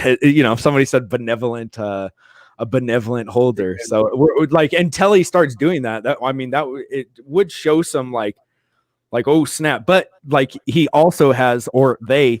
Also have a huge bag of Ethereum that we don't care about. Like I don't care what the guy does with his Ethereum. If he wants to go and buy hookers and cocaine, then go ahead, or go drop. If he wants to dump the price on Ethereum, guys, I don't care. Like it's not hurt. But why would he drop all of his Hex to ruin his project when his project could make him billions of dollars instead of measly millions. Like he could get billions of dollars off of this. If you do the calculations, if it hits a million, or let's say Hex hits 50 cents or something like that, and he has 500 million hexes getting printed a day for 351 days, and let's say he's got half of that. I mean, that's a lot of money. I'm like a bad pirate. Yeah, so you could be making billions instead of like measly millions by just trying not to like screw over. I mean, yeah, he could try to screw us over, but he's got a big bag of Ethereum too. But he's done this statement of truth over and over and over about if you short Bitcoin at its all-time high, at the most you make $20,000. That's what you make off of a short from an all-time high down to zero, and it goes to zero. But if you long a crypto that's well constructed, right? Then you $1 becomes $20,000. $1 worth of Bitcoin when it's low and goes to its all-time high, you have 20,000x, 20,000x. And so a lot of people don't understand that power. So the things that are built into it that you would say that, this is a big bag holder. Yes, of course. So there's a lot of people that are big bag holders in every industry and everything. They bring value because they're the least likely to dump on or sell. They basically would collapse their own market that they put the energy and time into building community and resources and technology to dupe you. It's really kind of silly for someone that's in that position. And yeah, so just the structure of it's impressive. I had a different thought, but I'll go back. Well, before we get too far away from shares, I like what one Hexy Mofo said, and I've heard Richard Hart make the same comparison. More shares is like stacking up more Bitcoin miners for more hash rate without having to own the miners or pay the electricity bill. Yeah, that's what shares does for you. Yep. Share rate is like comparable to hash rate in Bitcoin. That's why we always compare it on the show to that. So the more trillions of shares that you have, the more amount of like mining power you have in Bitcoin. It's like comparable. So if you have 10 trillion shares, then like it's going to pay out pretty much. I mean, you can look on if you go to go.hex.live, like one of the best things that go.hex.live has put in, or excuse me, go.hex.com that he's put in there is the share rate. The little pink dots that they just recently put in there. Have you guys seen those? Yeah. That'll show you how much you're getting paid out per trillion shares a day. It's on go.hex.com. I was going to ask you, I didn't miss your show today. I was going to ask you, what is the payout per trillion shares today, Hexologist? Payout per trillion shares is 3.94 hex. So it doesn't seem like a lot, but you're getting a trillion shares for maybe like $25. But if you stake that, I mean, yesterday I staked 100,000 hex for 5,055 days, and I got 27 trillion or something like that. I think 27 trillion hex. Yeah, something like 27 trillion. And so I'm making 4 at least. And then look at the price on these things. And this is without emergency end staking. When you see emergency end stakes, that's where you see those outliers, those huge emergency end stakes, where some days we're getting six hex per trillion shares, which was easy to get back in the day, by the way. But four hex per trillion shares. So you're getting for $25, you're getting 4 hex every day for 15 years. It's going to be, and if you look at the thing, it's just going like this. So who knows what it'll look like in 15 years, but it looks pretty awesome. It looks pretty, and that's what happens. Completely separate from price. That's completely separate from price. This is the rise of Hex, not the price of Hex. Right. So this is in the contract. This is built into it. This isn't speculation. This is built in. And the thing is, we've all gone through this learning curve. All of us inside this room have gone through this learning curve. I don't know how many people had to EES, early end stake, so that you could reset for a longer period of time. It was almost like you were talking about this religious thing. I know I had to. It was partly because the history of crypto 3 years ago until recently was still about this instant get in first, sell it, the moment that you can make a profit or ROI, the moment you can be playing with house money, leave the house money, maybe you get your cash back out. And so even with that mentality of paying attention to this project a year before it ever launched, I think it was like a number 200 or 300 inside the crypto chat room or whatever. And so I watched it all along, and you want exactly the principles of what it says. But still, even then, I was like, I don't know, let me just go this long. And so give away, like I gave away a lot of fucking interest, a lot, right? But when you look at the share rate, I'm recouping that much faster. Much faster. That same position. And because I've staked longer, it multiplies. Yep. So, you know, it's almost like, you know, you may believe in Jesus because he did some shit, right? But then you say there's 3 days there that nobody believed that motherfucker is going to resurrect. When he resurrects, you're like, holy crap. Like, this thing might be, you know, might go for a couple thousand years. This is interesting. I like that analogy. That was really good. You know? So yeah, share rate, Yes, share rate. very good. Hey guys, I'm gonna have to get off. It's good hanging out with you. Always good to see you, Pirate. I think it's daytime over there now. Hey, Nexo, when you shared your screen, Awesome. Yeah, Richard cried a little. Oh, just because you shared your screen on stream. I can't, because I gave away some OPSEC. You gave me your OPSEC, yeah. It's all right. It's all right. I share my screen literally every day on my stream. I don't. Well, it's on your stream. Nobody's. yeah, that's true. I don't have the dick pics that he said that he has on his stream. You want to see my dick, bro? Dude, you want to see my nudes? That's all I got on my desktop. I got my nudes up there, man. He's like, share your screen. Oh, dude, my nudes are on there. He's like, you want to see my dick? You want to see it? Is that what you always got a screensaver, a screen, you know, screen grab or whatever. So if you ever see his screen, you're going to see things you don't want to. The background. Like the Yavin dude just asking for his screen. I mean, he probably has to deal with so many shady people that it's just like, I don't know. I would like that Yavin dude where he's just like, hey, let's share. Let me share your screen so I can find out where you live. And that's creepy as fuck. Yeah. No, I mean, Hex Kong is right. I think his background paper is toilet paper rolls. Who? Richard Hart. Oh, inside joke. Yeah. Inside joke. No, inside joke. Toilet roll. If you ever want to see what Richard says when he finally has had enough of the interviewers and he's pissed off, he'll reference the toilet paper roll. So watch some of his streams. Definitely worthwhile, entertaining. You learn a lot. I mean, it is like going to a full, you know, university, and it's not just, you know, like you may look as a cynic at who's telling you shit, right? Like the professor might be teaching some particular thing at some nice school or something, but you don't know that they have any real world experience. And I kind of like that Richard's had some gangster experience in his life. You know, like, yeah, that's all right. I got to listen to that guy. He kind of knows how the world operates. You know. Yeah. I mean, I've listened to him all the time, like back in the day, right when he was like in the 2017 bull run. I think he didn't come across my radar in this bull run until just recently with the Hex stuff. So, to be honest, I haven't seen too many of his streams recently because he got banned off of YouTube, didn't he? No. Or he took off of YouTube. What was that? He got 2 YouTube strikes, but that's it. Mm-hmm. He got he never puts their address into his description. He never puts anything that basically is a lot of the flags of the algorithms. So he actually was able to speak a lot more liberally than others. I cultivate crypto. If I was going to watch a video, if I could recommend you a Richard Hart video to watch, and that to maybe change your mind about how the Bitcoin maxis have treated us, just go watch Peter McCormick versus Richard Hart, and just that's like you'll be like, oh my gosh, dude, like this is first and second one. So the second one is with Giacomo Zucco, if you know who he is. Yeah.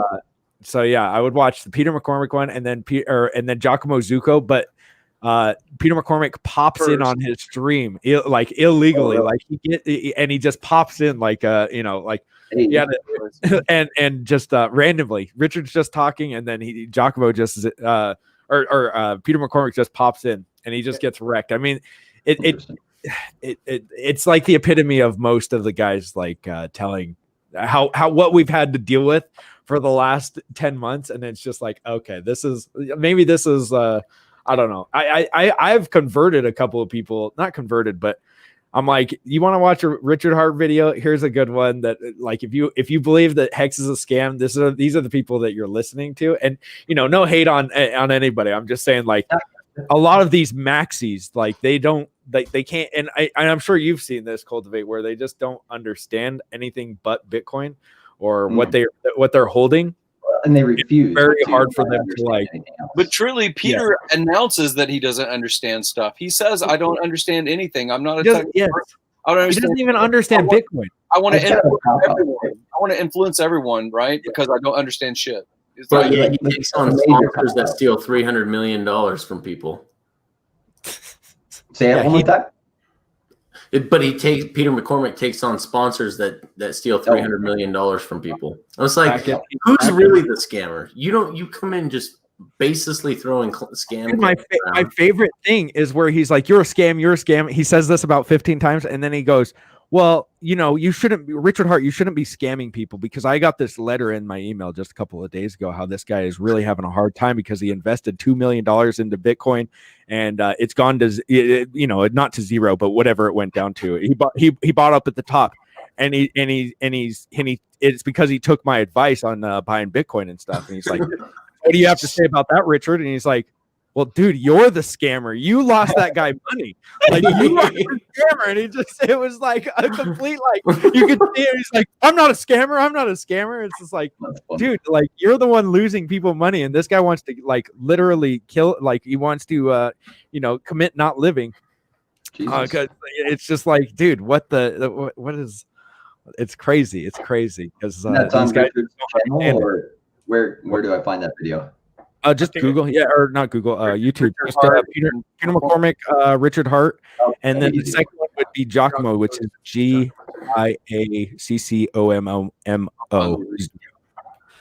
Yeah, it'll be easy to find. It's a good one. Yeah. It's a good one, dude. Like, if it's entertaining in the least. Like, if you want to be entertained, like you don't have to watch the 6 hours of Richard Hart talking after that. Like, you don't have to do that. You can just watch the 40 or 45 minutes of Richard Hart and Peter McCormick on the first one, and then it's probably like you can skip past the Giacomo Zucco because it's pretty boring. And it's about, I think, at minute 53 is when Peter McCormick and Richard Hart start talking. Yeah, watch it on 2x speed as well, just to kind of like go through the good stuff. Because sweet, somebody gave me a link here, so I'll put that. There you go. At the end of the day, right? Like I said, I'm honestly here to learn. Like, come in here and figure some extra stuff out. Because started flapping your lips. I'm gonna pause this. Funny, Jim. I think you're echoing. There you go. Oh, it's because you're getting that one. Okay. There's definitely some people that'll school you, boy. Yeah. Who? What? Cultivate. What? I said he said he's learning, so I said there's definitely people here that'll school you. I think we're all learning. I don't want to act like I know everything either, because like that's the biggest thing to have a downfall is to just be like you act like you know everything, and then it's just like, and then somebody points out that you don't know it, and then you just look like an idiot to everybody. Like, that's the worst thing.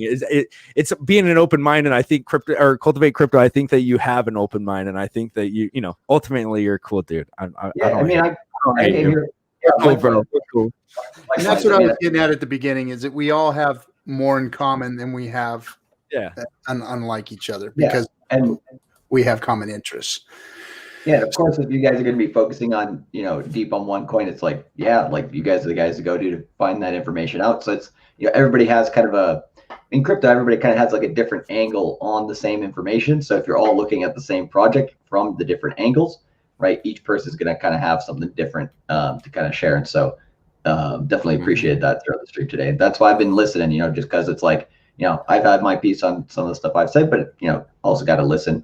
You can't have a debate without having open ears. So let me I think that like coming here was, like I was upset at first. I was a little bit heated. I understand why. I'd be the same. Are you kidding me? You had ultimately it was brave on your part, bro. Like you're coming into the lion's den a little bit, so you got to give credit to where credit's due. Like, and you came in with an open mind, and you're like, oh well, maybe it is cool. So like I no hate from me.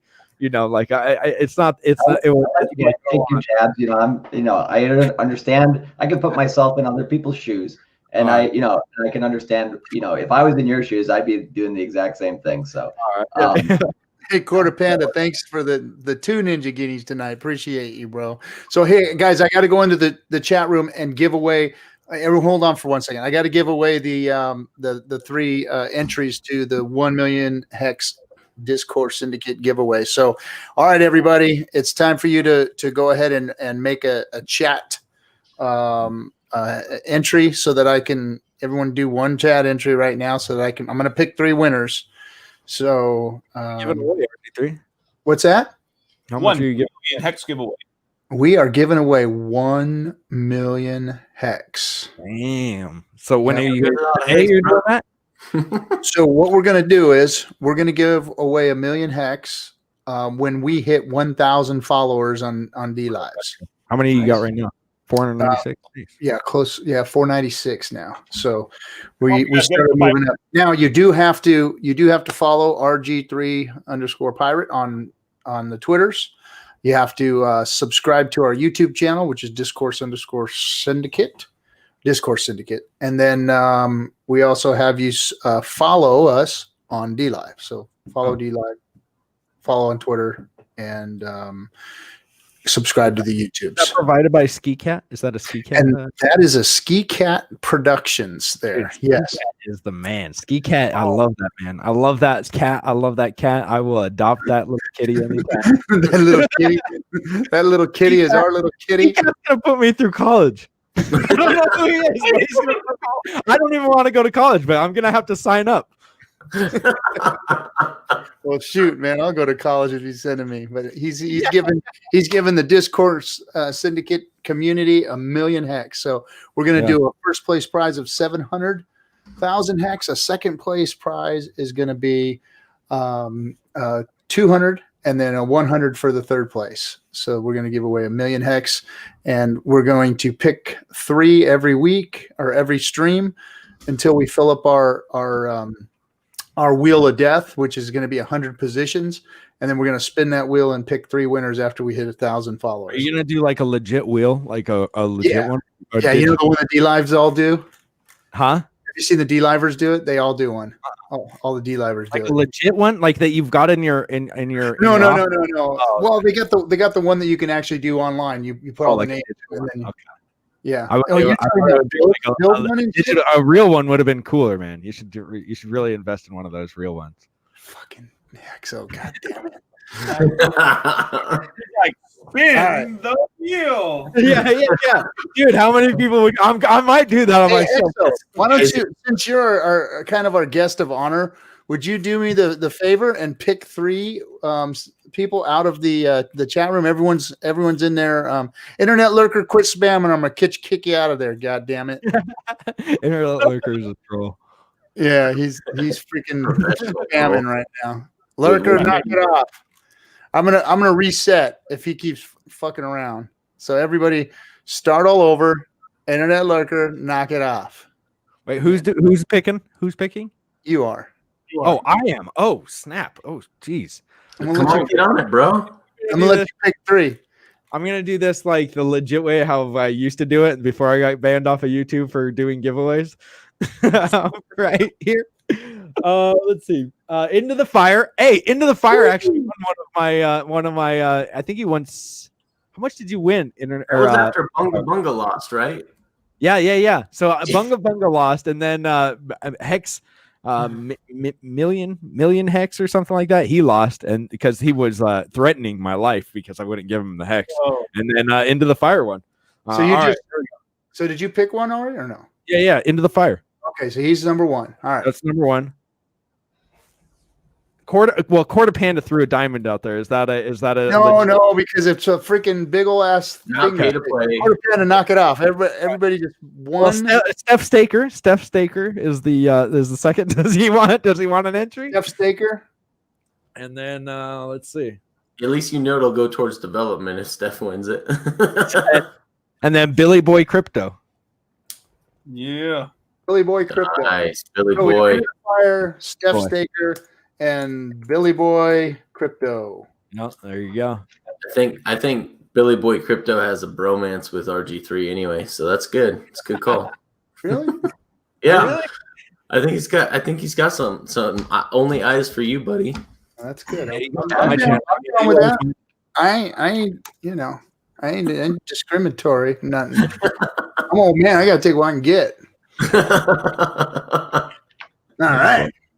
So, guys, thanks. Cultivate. First of all, thanks for being a good sport. Thanks for coming on and working it out like I thought we all could, because I know we all have more in common than we have not alike.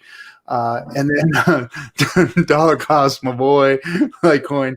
We'll talk about your project later on once all this calms down a little bit.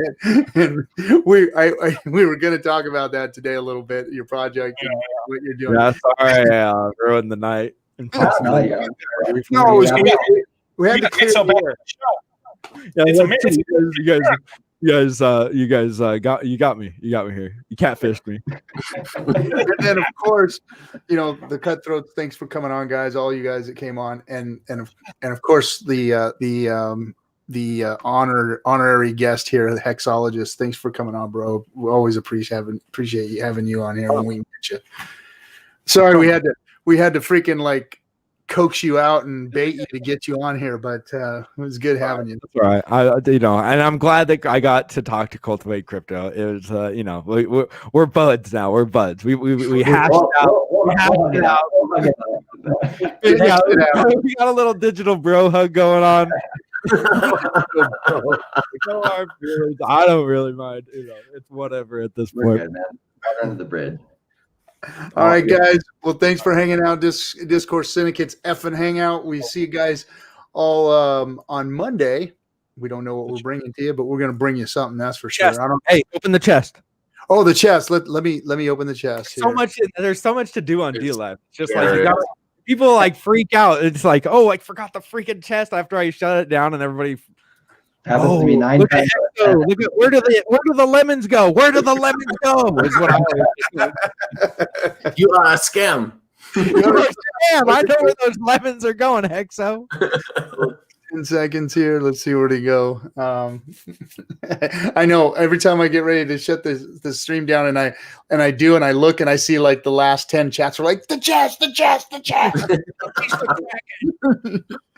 Step 239 lemons. Motley Investor 137. Hector the Protector 99.8. Randy Hilarski 79. And Brian Magruder 66. All guys that got banhammers today. So we had a banhammer airdrop today. I dropped a bunch of them on the regulars that have been sitting here. I don't have any. Only one we had was really Corsair was like the only banhammer, and he's all pissed off now. I am, man. That was my brand that you diluted, man. All right, guys. We'll see you guys on Monday. Dude. Hey guys, hang out in the back for a minute if you can. We're hanging.